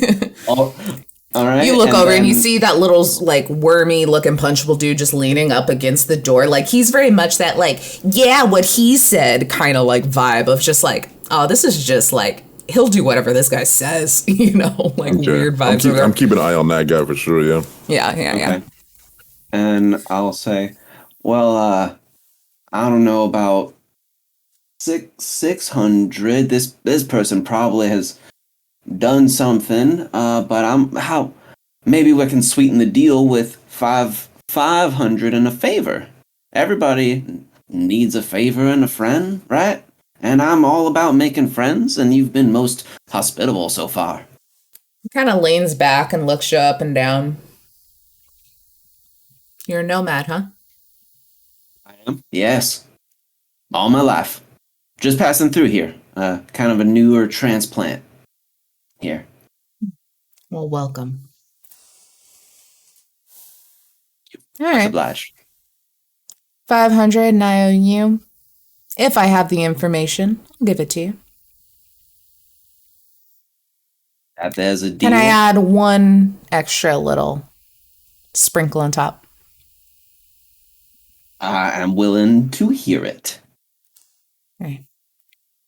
When you think back on being here and chatting with me, you remember it as just you and I sharing a box of donuts. And he looks down over there. Nothing else. Easy is easy done. I don't know that fool. I've never seen him before in my life.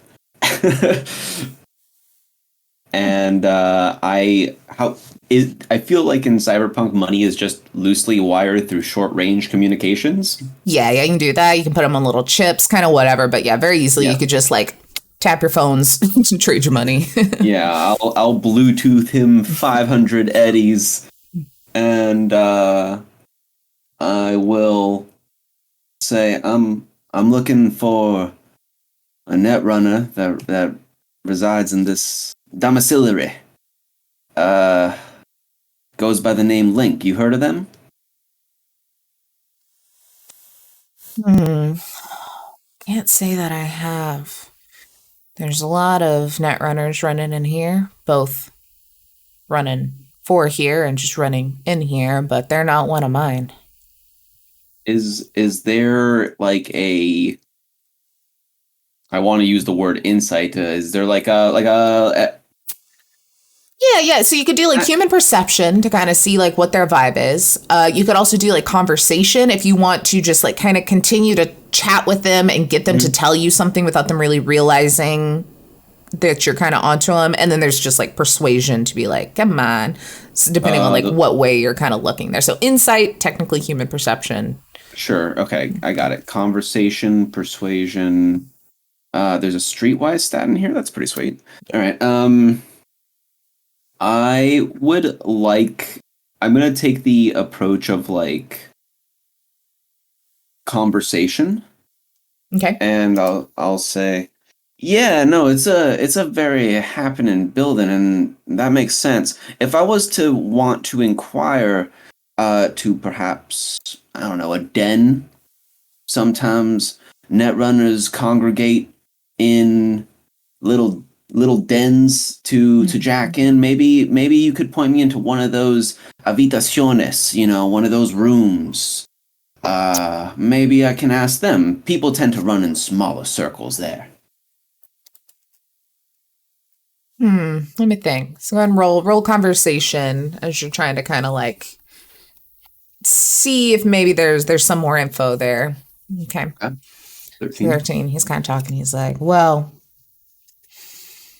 like I said, my guys run in a specific crew.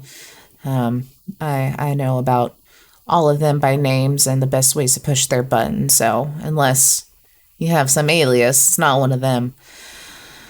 I know security around here, especially in the upper levels, can be pretty tough. I mean, I run a lot of things down here, but there's definitely some bigger fish in the higher levels of this sea that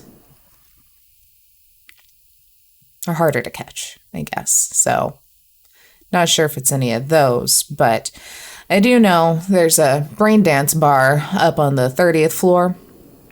A lot of netrunners seem to hang out there, both virtually and actually go. Sure, yeah. I've experienced one of them before once when I was a bit younger. Sure. That makes sense. Great. 30th floor, and I would surmise we are down several floors, yeah? Yeah, you're like at least 6 below the surface level, I will, If the mic is open, I will send a quick text and a note to ask about what security moved through the area recently. Because we've heard lots of things about security having shut down stuff. Shootout too, yeah. We want to make sure that our person did not get moved when that happened. So you can direct the conversation however you want. Mr. Ripley, sir, nomad by trade, it helps to be able to make deliveries in and out, a service that I'm willing to offer to you if you ever need it. I got lucky a little bit ago, and there seems to have been some security issues here happening as of late. That's it was easier to exploit than I thought, and do you know what that might have been about? That maybe a big fish to avoid, perhaps? I mean, what hasn't been going on lately? There's, some wild solo duo came in here and was shooting up all sorts of things. Lost a few guys, but that's being handled. More Who the in popsicle is? maybe not. But more recently, what's made my life a little bit of hell is there's been some sort of shake-up with the business politics or something. I don't know, but there was a good bit of time I was avoiding this area as there were corporate security swarming the place and securing some things and, I don't know, dealing with some sort of shipments. Unfortunately, the maintenance guys are more scared of them than me, so I haven't learned much more other than apparently it won't be a problem for me anymore, so. Is there, seeing as how I hope to never become a permanent resident of this fine city, maybe there is a favor that I could do for you sooner rather than later. And might there be a means to alleviate this corporate shakeup that has you right frustrated here?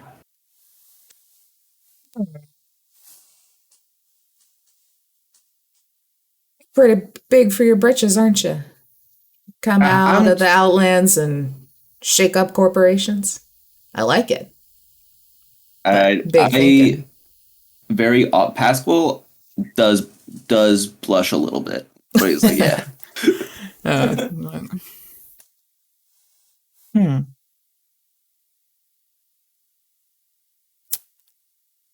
Seems like you've got some stops to do while you're in my wonderful building here.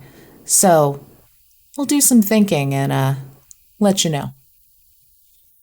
I suppose there's a means to trade contact information, perhaps? I think you think that, and then your phone like pings with like essentially an airdrop contact already. He did not move. That's pretty awesome. Me, the player, this is pretty sweet. Pretty sweet move. Me, the player, is pretty sweet move. I will. I've been most ingratiable, Mr. Ripley, and I will collect my things and say, I think that's it for us. I'm gonna head up to the brain dance on the 30th. What was that called? Does it have a name? Yeah, it's called the Cyberdeck. The Cyberdeck it is. Thank you, sir. Just because I feel like I need to have all my loose ends. I don't think I've met you yet. I'll look over to Rex. You've come into my office. What do you go by? Yeah, name's Rex. Rex. He like looks a little too long at like both of y'all for a second. He's like, all right. He keeps me steady. I got the jitters on the wheel, and so he occasionally supplies me with some medicine. So keeps me steady. Medicine. Does that IOU extend over to the whole crew here, I guess? Duo? Because the doctor's always handy. I will look over at Rex deer in headlights. Just might. Depends what you're on. Depends what I need, really. Sometimes we work together, sometimes the association's a little bit looser, but you've got me on tap. I do. And again, I feel like we've had a great interaction, but I do have to just make sure it is known here that I do have eyes and ears on all of this building. And if you fuck with me, I can find you even outside of this building. Okay? by the way, what's the name of your set here? You guys the light boys, the flashlight really kids? Are, what are you? Yeah, the Lighthouse Gang. A religious organization or what? No, Though, It's a light keeper. Sorry. Different group. Yeah. Yeah. Okay. Granted, our leader, as of now, probably sees himself as some sort of religious figure at this point. But I could tell. well, like I said, I'll be chatting with you soon. If you find yourself sticking around and needing any sort of work, we have plenty of things. Some skilled hands like y'all could use as well. I know you said you're not here for long, but just in case. Right. And if socially cueable, I will try to leave this room with Rex. Yeah. And he just nods and he's like, all right, I'll see you three later.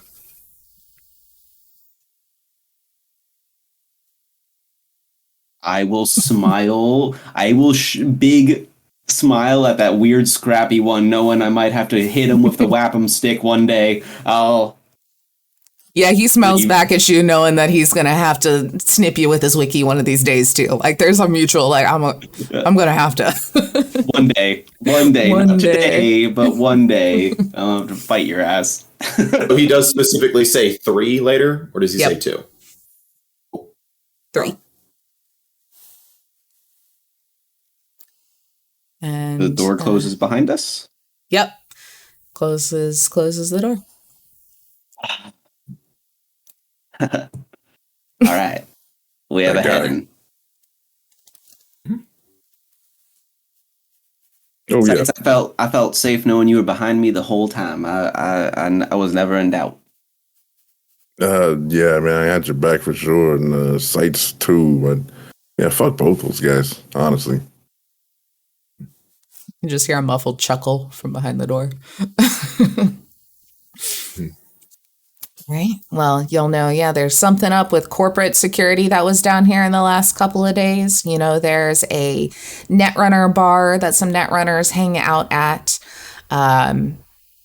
What is kind of the plan from here on those two leads? I mean, obviously, then you now know there's people still living down here, and obviously a whole building full of stuff upstairs too. So if y'all need anything beforehand, more than welcome. I think the Ascension world is your oyster. I think as we get further away, I would say to Sights, Sights, can you hang in a brain dance bar?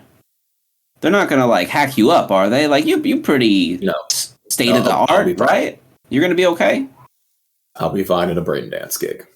Do you think they can lock up my ankles? I got cybernetics in my ankles, and I'd be right peeved if someone locked up my ankles. I couldn't do nothing.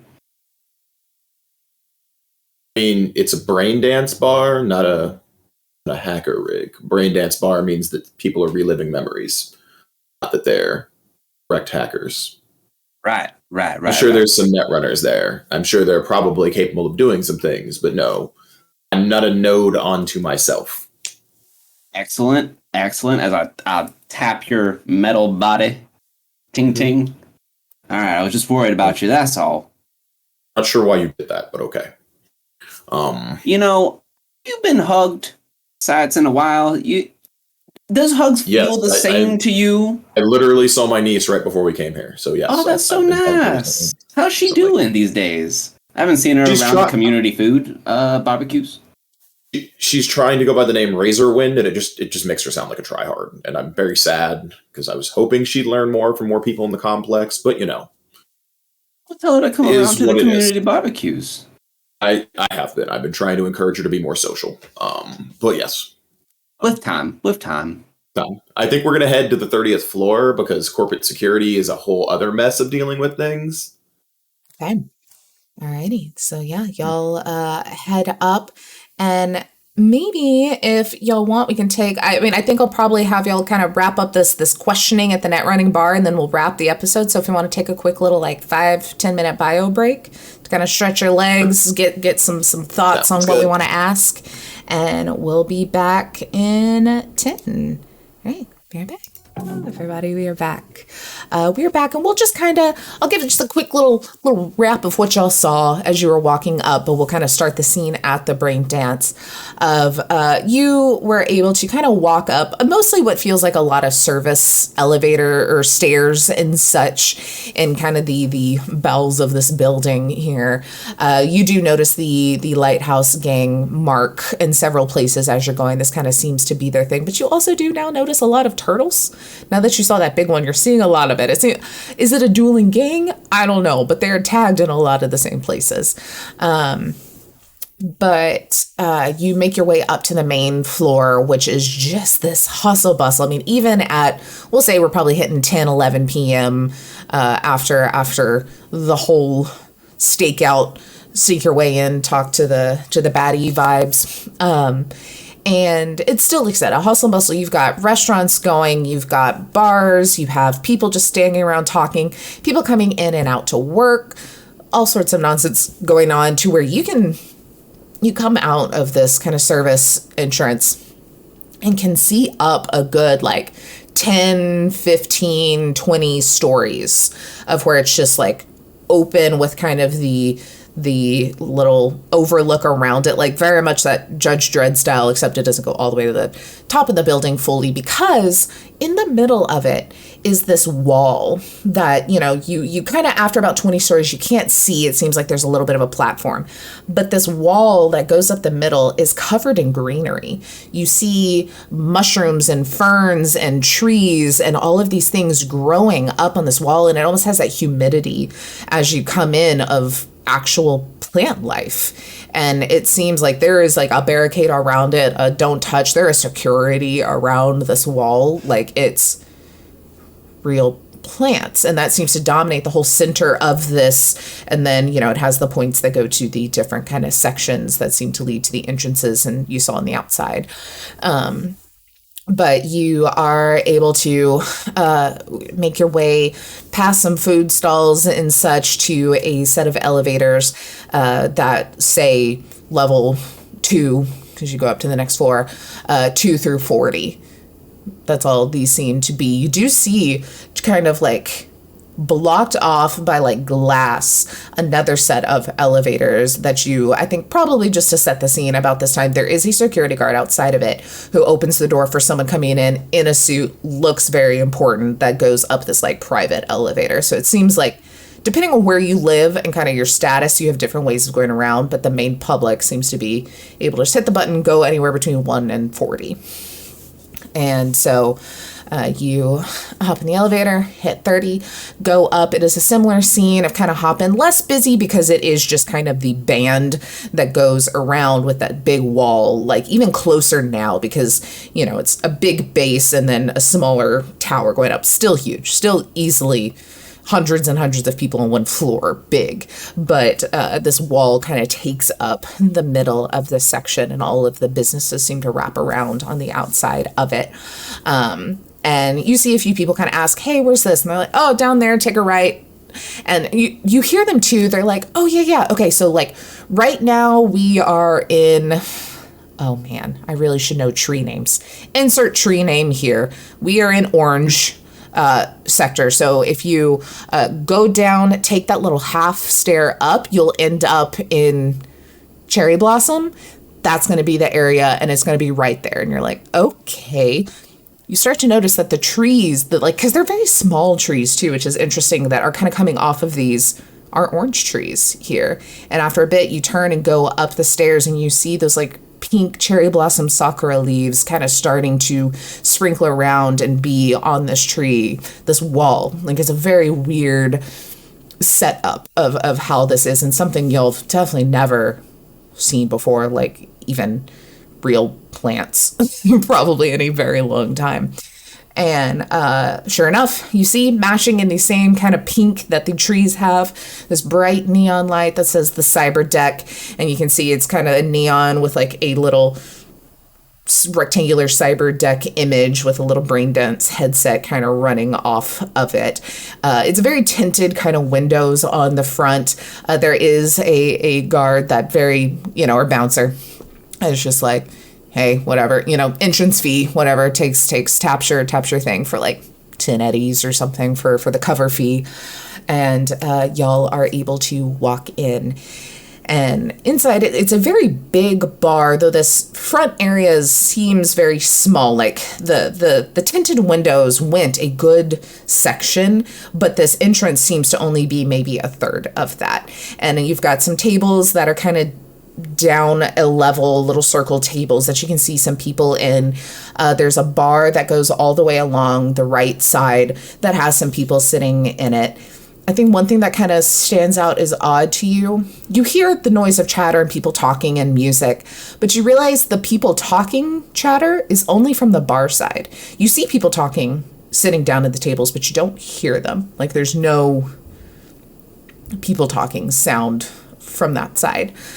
But then all along both sides of the walls, like not behind the bar, but to the side of the bar, along the left and the back, you see like different doors and booths, kind of like when you go to like a karaoke bar and it's like the private rooms kind of vibe. There's some of that within kind of to one side of the bar is a big kind of open area with some seats where you see some people just going through some brain dances that are just like sitting there.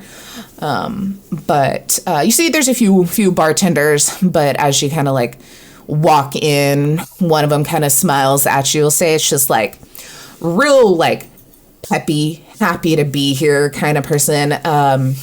We'll say they've got a name tag because it's that kind of establishment. We'll say their name is, these names suck, Ember. That's fun. Ember. And she's got it all. Everybody has like the branding, the colors and everything of the outfit and different styles and such, but you can tell who's the bartenders, and kind of sees y'all kind of walk in, which is like right there by the bar, and she's like, oh, welcome to the Cyberdeck. Have y'all been here before? Is there anything I can do, or are you just looking to get a drink and kind of relax? I'll look over at sites and like as if to be like, do you want me to? I look to you for a second. Well, considering I'm physically here and I'm going to get remembered anyway, I might as well start talking to a degree, is what Sites' opinion is. He will, if there's anything like he'll. She looks like she doesn't register like anything weird, It's totally fine.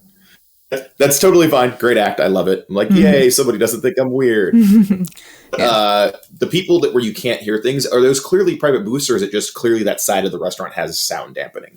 There's like they're definitely kind of private booths in the way of like they're just little pods kind of around, kind of set down, where it's just a circle booth around a table, and they're separated a bit where you can kind of walk in between, and you see waiters walking in between and dropping off drinks, and those sort of things. As I tertiary glance, I'll go ahead and make a lip reading roll and see if I catch anything, because that's what it's there for. 23. Yeah.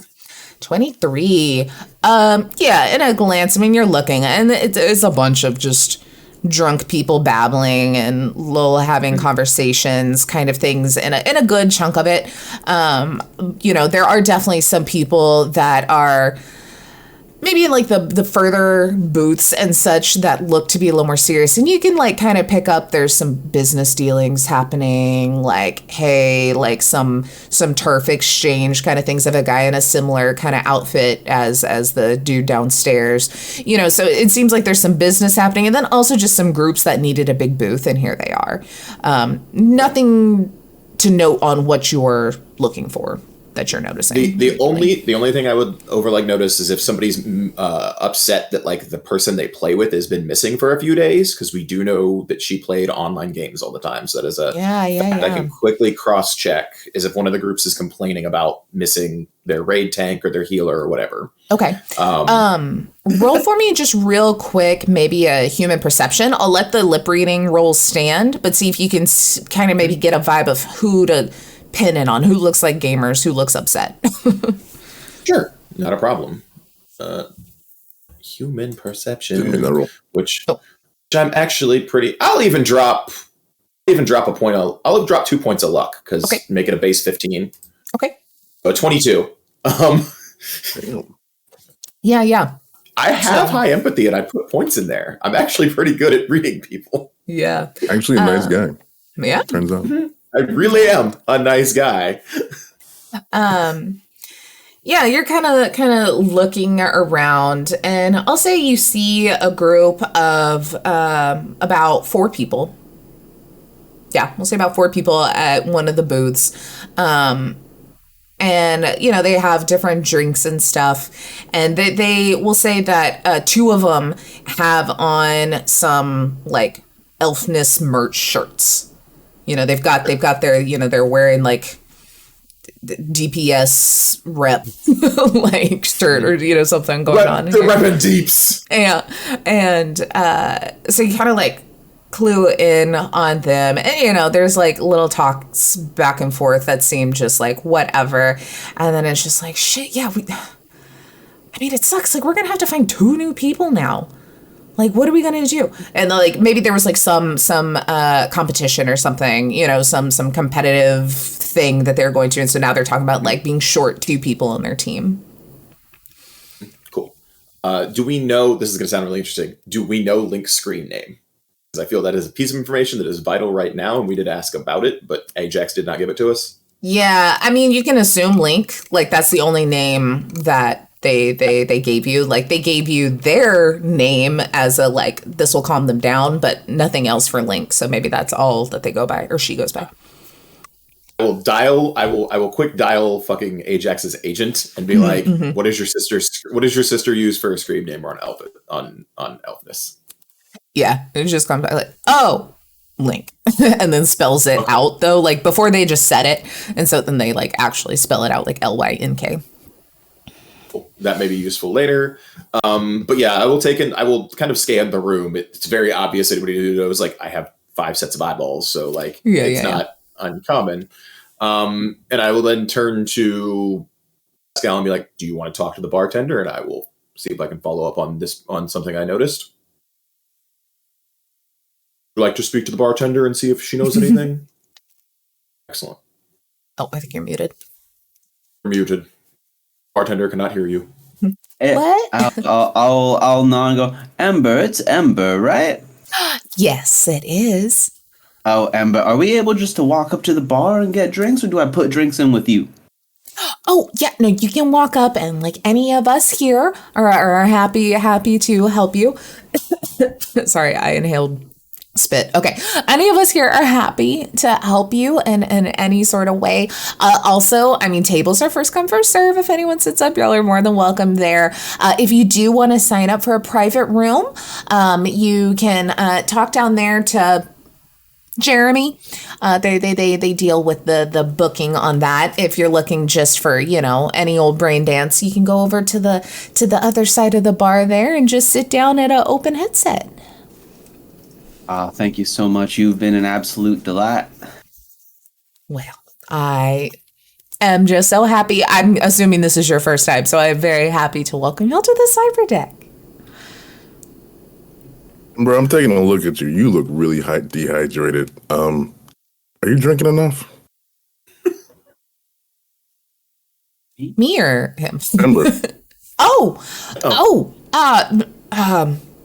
mean, as much as I can. That synth stuff can only do so much. Yeah, you got to increase your intake by a lot. I don't think you're going to make it that much longer, to be honest. But let's head to the bar, I guess, right? Oh. Yeah, go down there. Never Check their med scanner. Oh, God. Yeah. He's working on his bedside manner. Don't mind him, darling. And we'll make our way to the bar. And I don't know. Is there a bartender easily to be seen? Yeah. There's a guy that's kind of in the middle of like mixing up some sort of synth whiskey drink, and it just slides it down the bar, all cool. And then he'll lean over and he's just like, "What?" It's very loud. He's like, "What can I get ya?" Yeah, I'll have 3 shots from me and my 2 compadres here. I'll just take a shot of vodka on the rocks with some lime juice ginger beer, and if you could hit it with a splash of love, I'd love that. Oh, hold the love for mine, thanks. On it. What's with you, man? What? This place is freaking me out. I'm worried I'm going to see my ex here. Oh, yeah? Was she a Don't looker? say that. I'm going to make you roll for it later. He, him, they? What is it, man? Spill the beans. You're so closed up with your personal space all the time. I feel like I never really get to know you as we're waiting for the drinks. Work No Tech Industries 5000 AI companion. It was a rough, shaky breakup. I don't want to meet her again. I don't want to have that AI interface with me ever again in my life, if I can help it. Is it more like toxic situation or the one that got away kind of thing? It's more like there's only so much torque, no tech I can take in a lifetime. You know what I mean? I'm not sure I do. Should probably start getting flesh and blood companions. I'm just saying. Oh, dude. No, flesh and blood companionship is a very good thing. It doesn't always have to be of a sexual nature. That's a whole other conversation. Are the drinks paid at the table, or is this like you order from the bar and they open a tab like a classic bar, or is it more like there's a kiosk at the table where you would pay for something? Yeah, if you wait for a table, like, yeah, you can order from the table and do that sort of thing. They'll transfer your tab over. It's a real fancy establishment. But if you're just standing and playing games and doing whatever, brain dance, you can just order from the bar too. I'm going to get my drink that, Pascal is already going to pay for because he ordered them.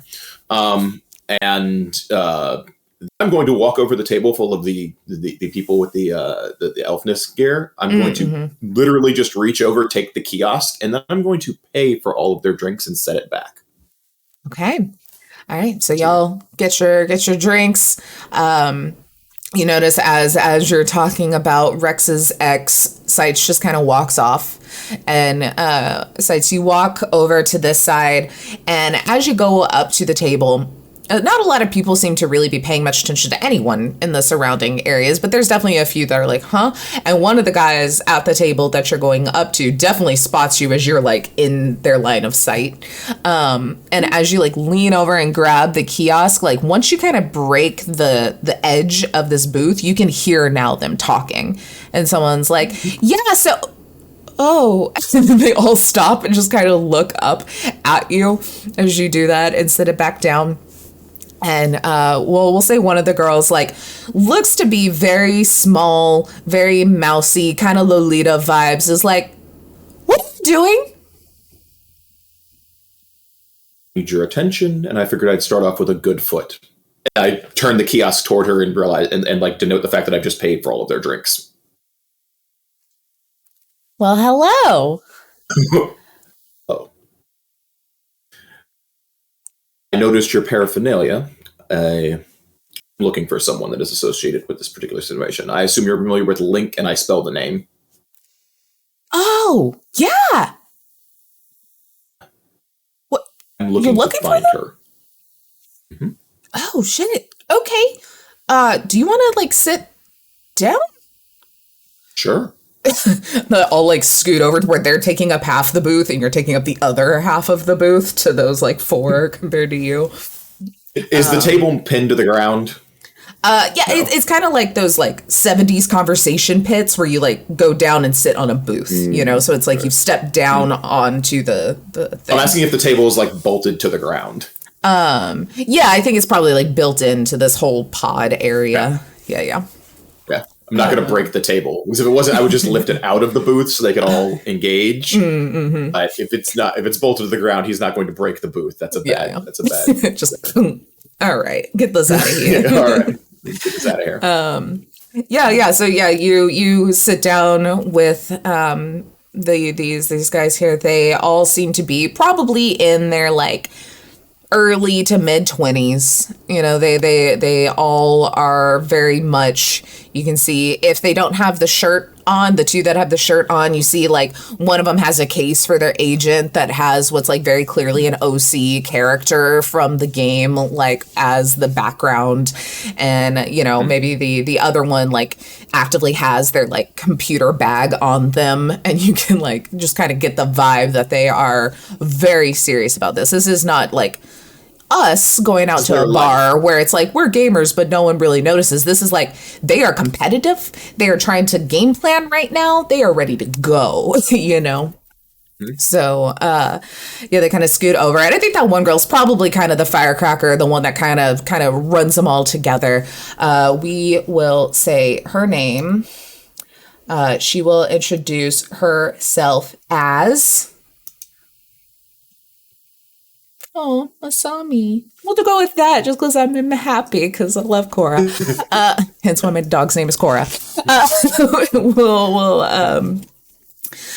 Say that one of them, the one like very clearly like half the size of everybody else, Rebecca energy, like strong Rebecca energy, just kind of like reaches over to shake a hand and is like, I'm Masami. This is my crew. That's Bite, that's Bloom, and that's Loot. Sights. Good name.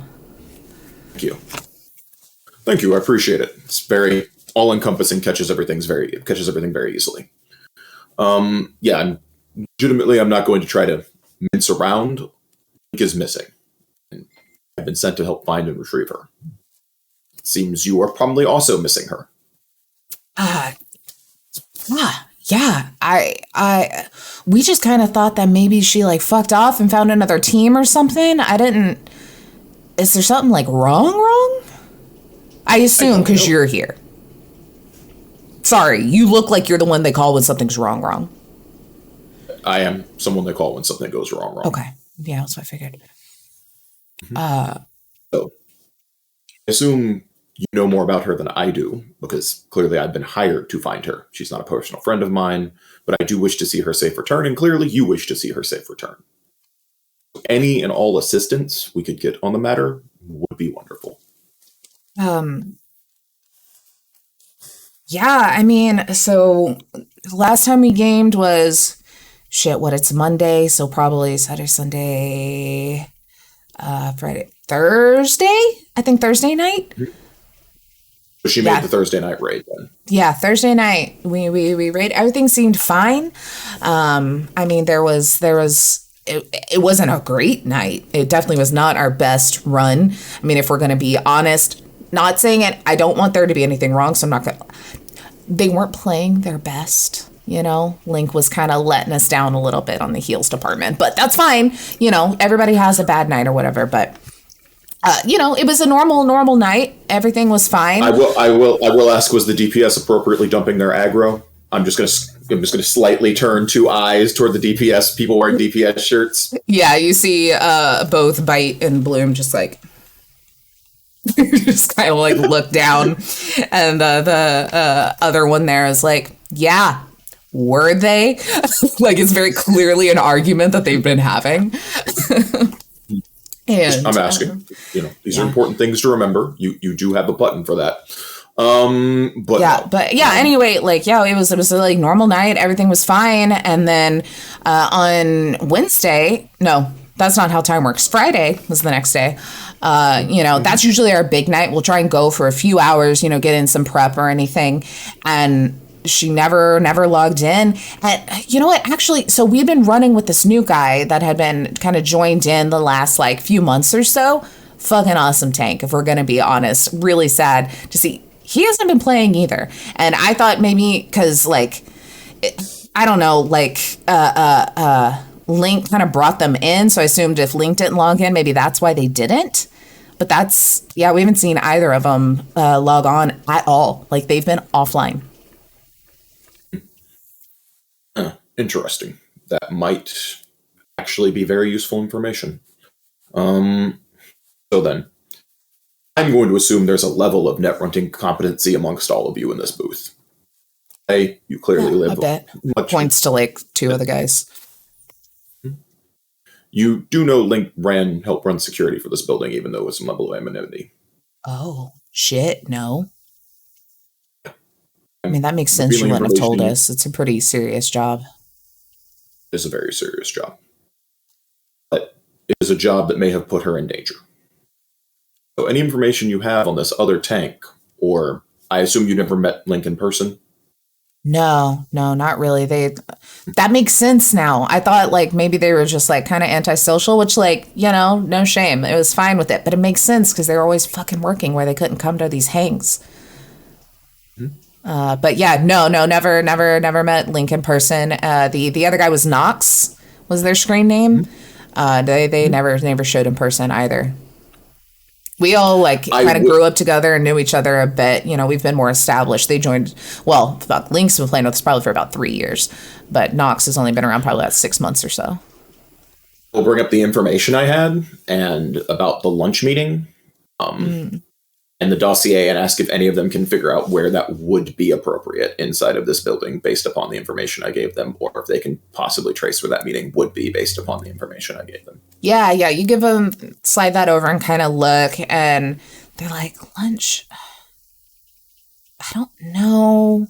They're trying to like think of like where she would have like said like she likes to go eat or something, but they're like, man, she's so fucking shady with her like real life stuff. I don't know. And the guy that has the laptop's like, and like pulls out the laptop and like opens it up. You see him put a little headset on real quick, a little kind of like VR goggles, and just like going off on the keyboard.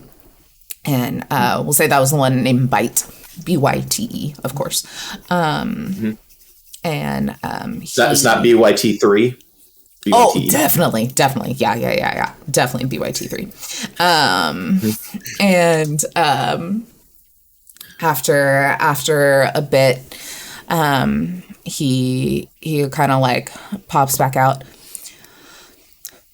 I just did like a scan of like what was open at that time, that sort of thing. I remember she really said something about ramen, like was a big fan of that. So just check that to see if maybe that was anything.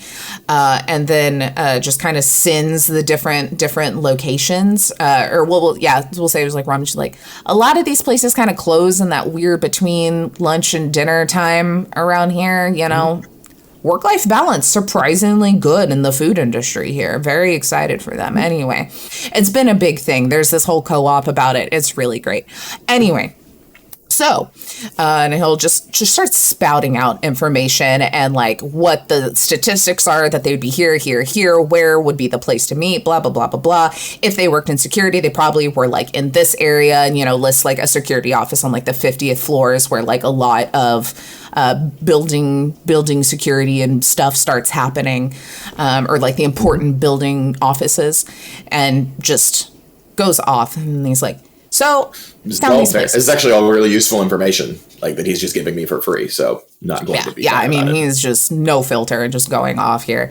And then he'll kind of turn his thing around and he's like, so these are the 4 different ramen places that would actually make sense that maybe she would meet, because if she was working for security, if she was meeting someone at 3, then she would definitely have to be back by 3:30, because that's when they do a lot of the power resetting and everything. So they would have to have a net runner in place to make sure that like nothing was going wrong in that time. So she would only have 30 minutes, which means she would have to only go between these 4 floors to be able to eat food, talk with someone, and make it back in time. Okay, got it? Following? Anyway, so, and then he'll like play and he's like, this one was the only one that was still open at 3 o'clock. And there was something, there were 2 that were open at 3 o'clock, but this is the only one that had something weird happen. Look, and he'll hit like security on like a camera that was nearby this restaurant.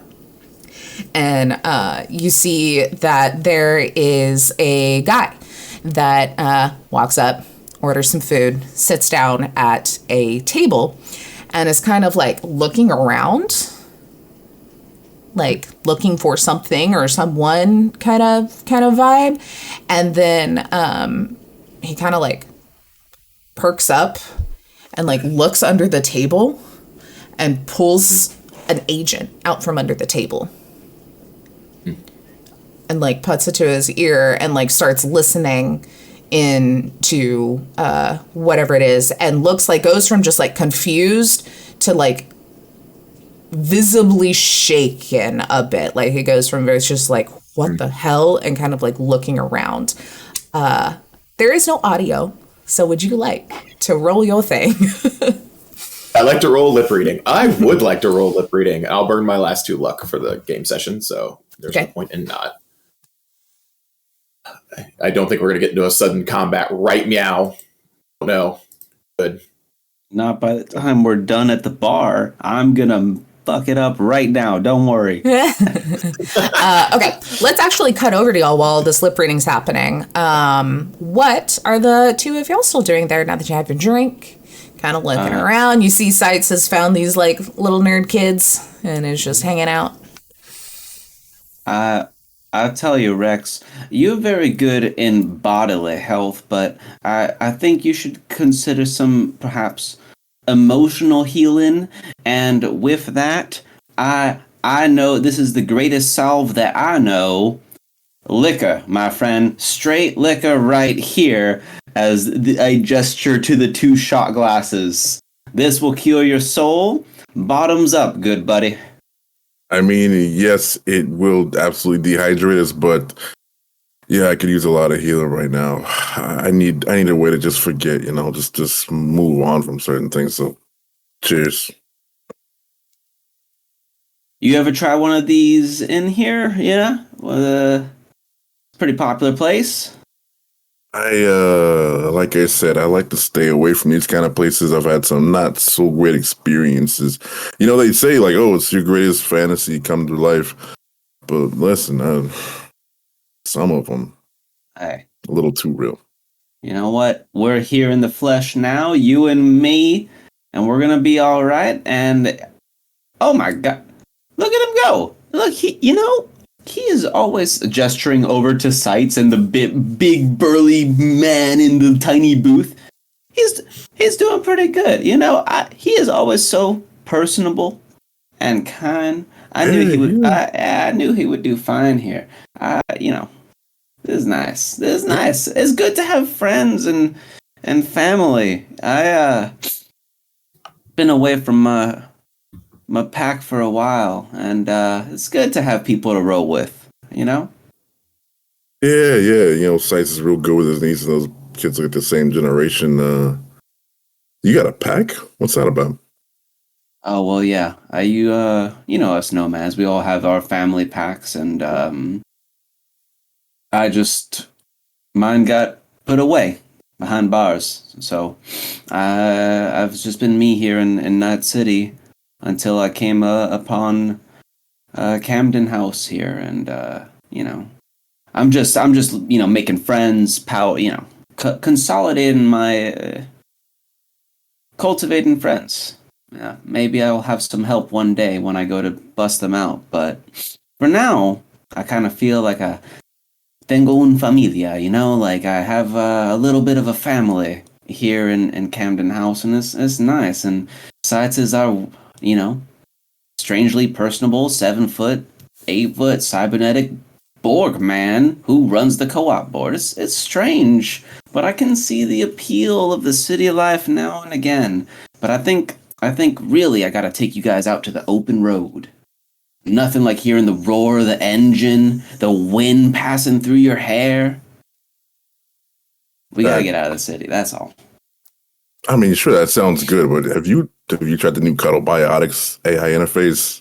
What the hell? Those shorties got it going on. For us. Listen, Cuddle Biotics, way better than Twerk No Tech. Just immediately puts 2 of them in front of you. I won't cuddle antibiotics. That sounds ridiculous, man. Listen, there's been a couple patches, some updates, some more realistic twerking, higher FPS, higher TPS. You know what I'm saying? The bartender then slides like a data pad flyer in front of you. That's like the 2.0 version of whatever you're talking about. We're the first to have it. It's over there. Like, Oh man, it is 4,000. I would never. This is outrageous, man. That's if you want to buy it from us. But yeah, you could just rent it for the hour if you want. Yeah. As I'm sipping here, like a human, bars are the same in many kinds of places. There's in groups and out groups in every bar. I just want to do a kind of situational, like awareness check, just like I'm at the bar and we're having a good time, but just a quick scan of the room while Sights is doing his thing and we're talking about traumas here. Yeah. I just want to want to vibe check the bar and our presence. Yeah, go ahead and do a human perception for me. Human perception is social skill? Yeah, I believe so. Okay. 16, and can I use 2 luck points? Is that how it works? So you would or do I say beforehand, unfortunately. Yeah. No worries, I understand totally. 16.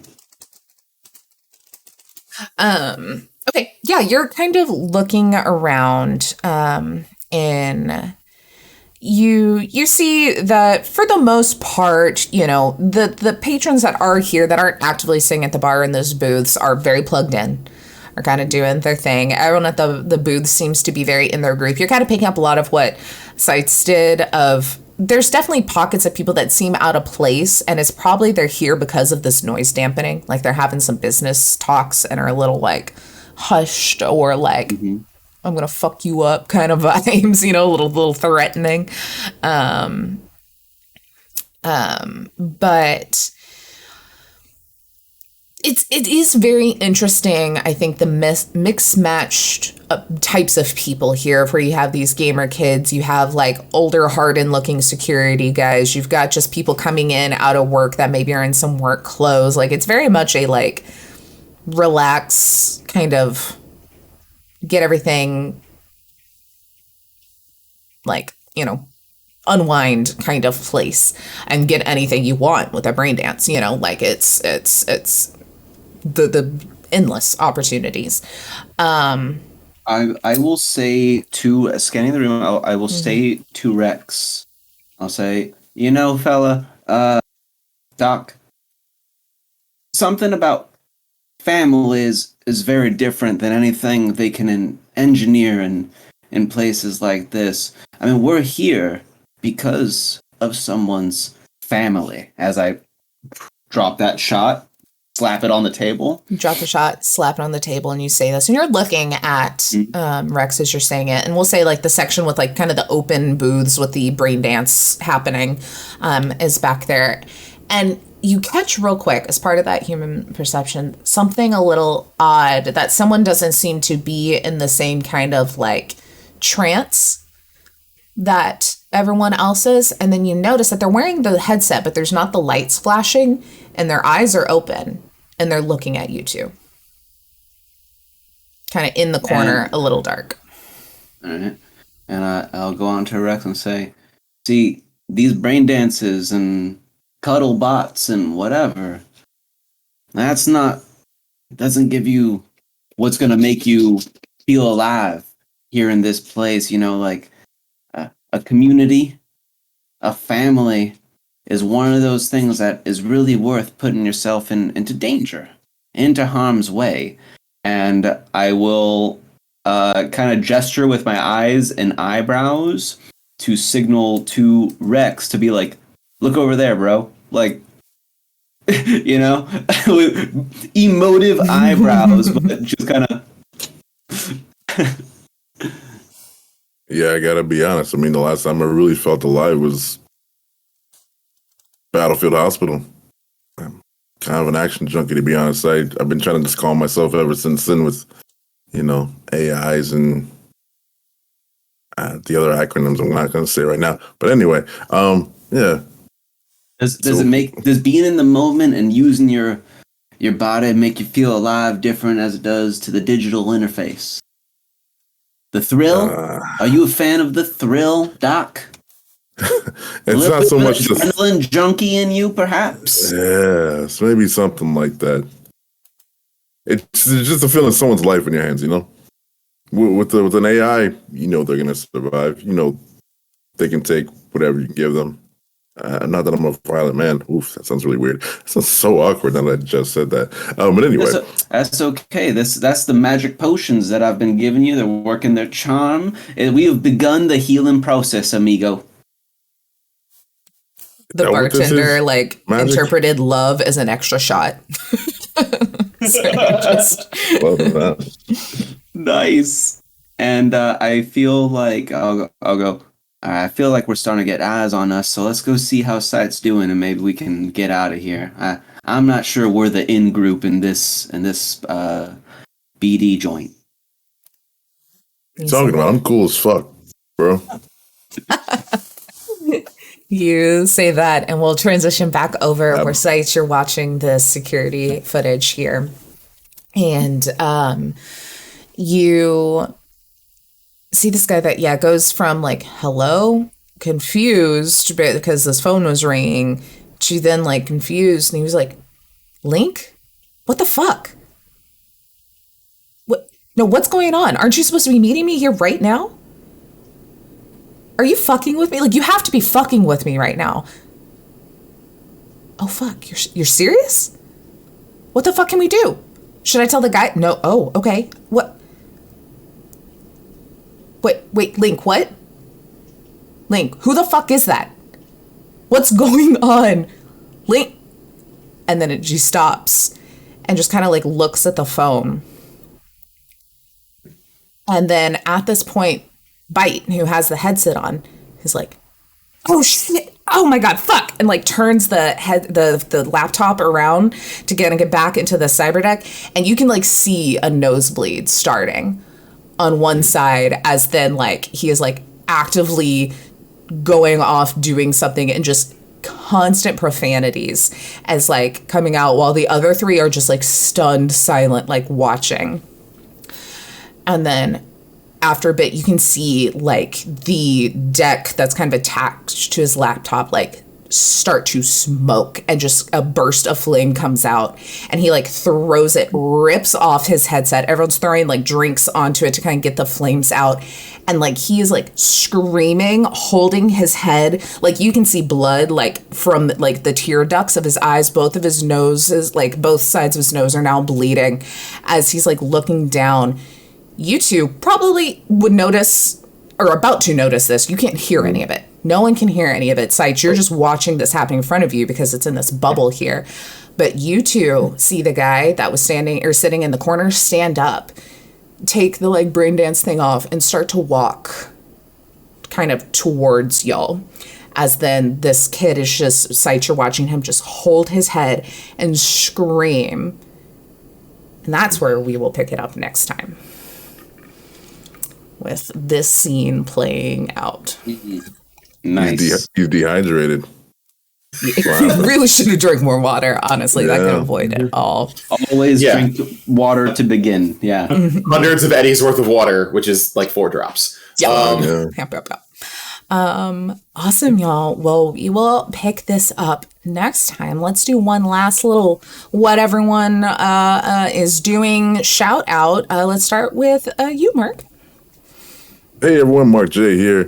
I just got a message while we were in this that we're going to be starting the talks of the next season of Ever Adventures. That's the 2022 Blurred Podcast of the Year, so I'm super excited to get back with that. You can find me at More Than Merry online, and that's me. Awesome. Paul. Let's see. You can find me on Response Team Omicron, which is the last thing I said last session, but it's going to be the first thing I say this session. As I cough. If it'll kill you. If it doesn't kill you. Drink water. I have been. That's the problem. Now I'm choking on it and dying over here. I'm waterboarding myself. Which is on Lancer, actual play podcast that you can find on all your favorite podcast providers. We've been told that we're like Battlestar Galactica had its own Red versus Blue. Super fun. Super great RP. Go check it out. You can also find me on High Shelf Collective from time to time. And recently on Lost Caravan, but that'll have already played out by the time we get here. I might see me a little bit more there. But go watch it on YouTube. On High Shelf Collective. Watch it on the tube of views. I pass the mic to Jojo. Hello, friends. I'm Jojo. You can find me on Twitter at itsdmjojo. The only thing I have coming up is I believe I have another charity stream game coming up in February. With some people that I'm really excited to work with, so look forward to that.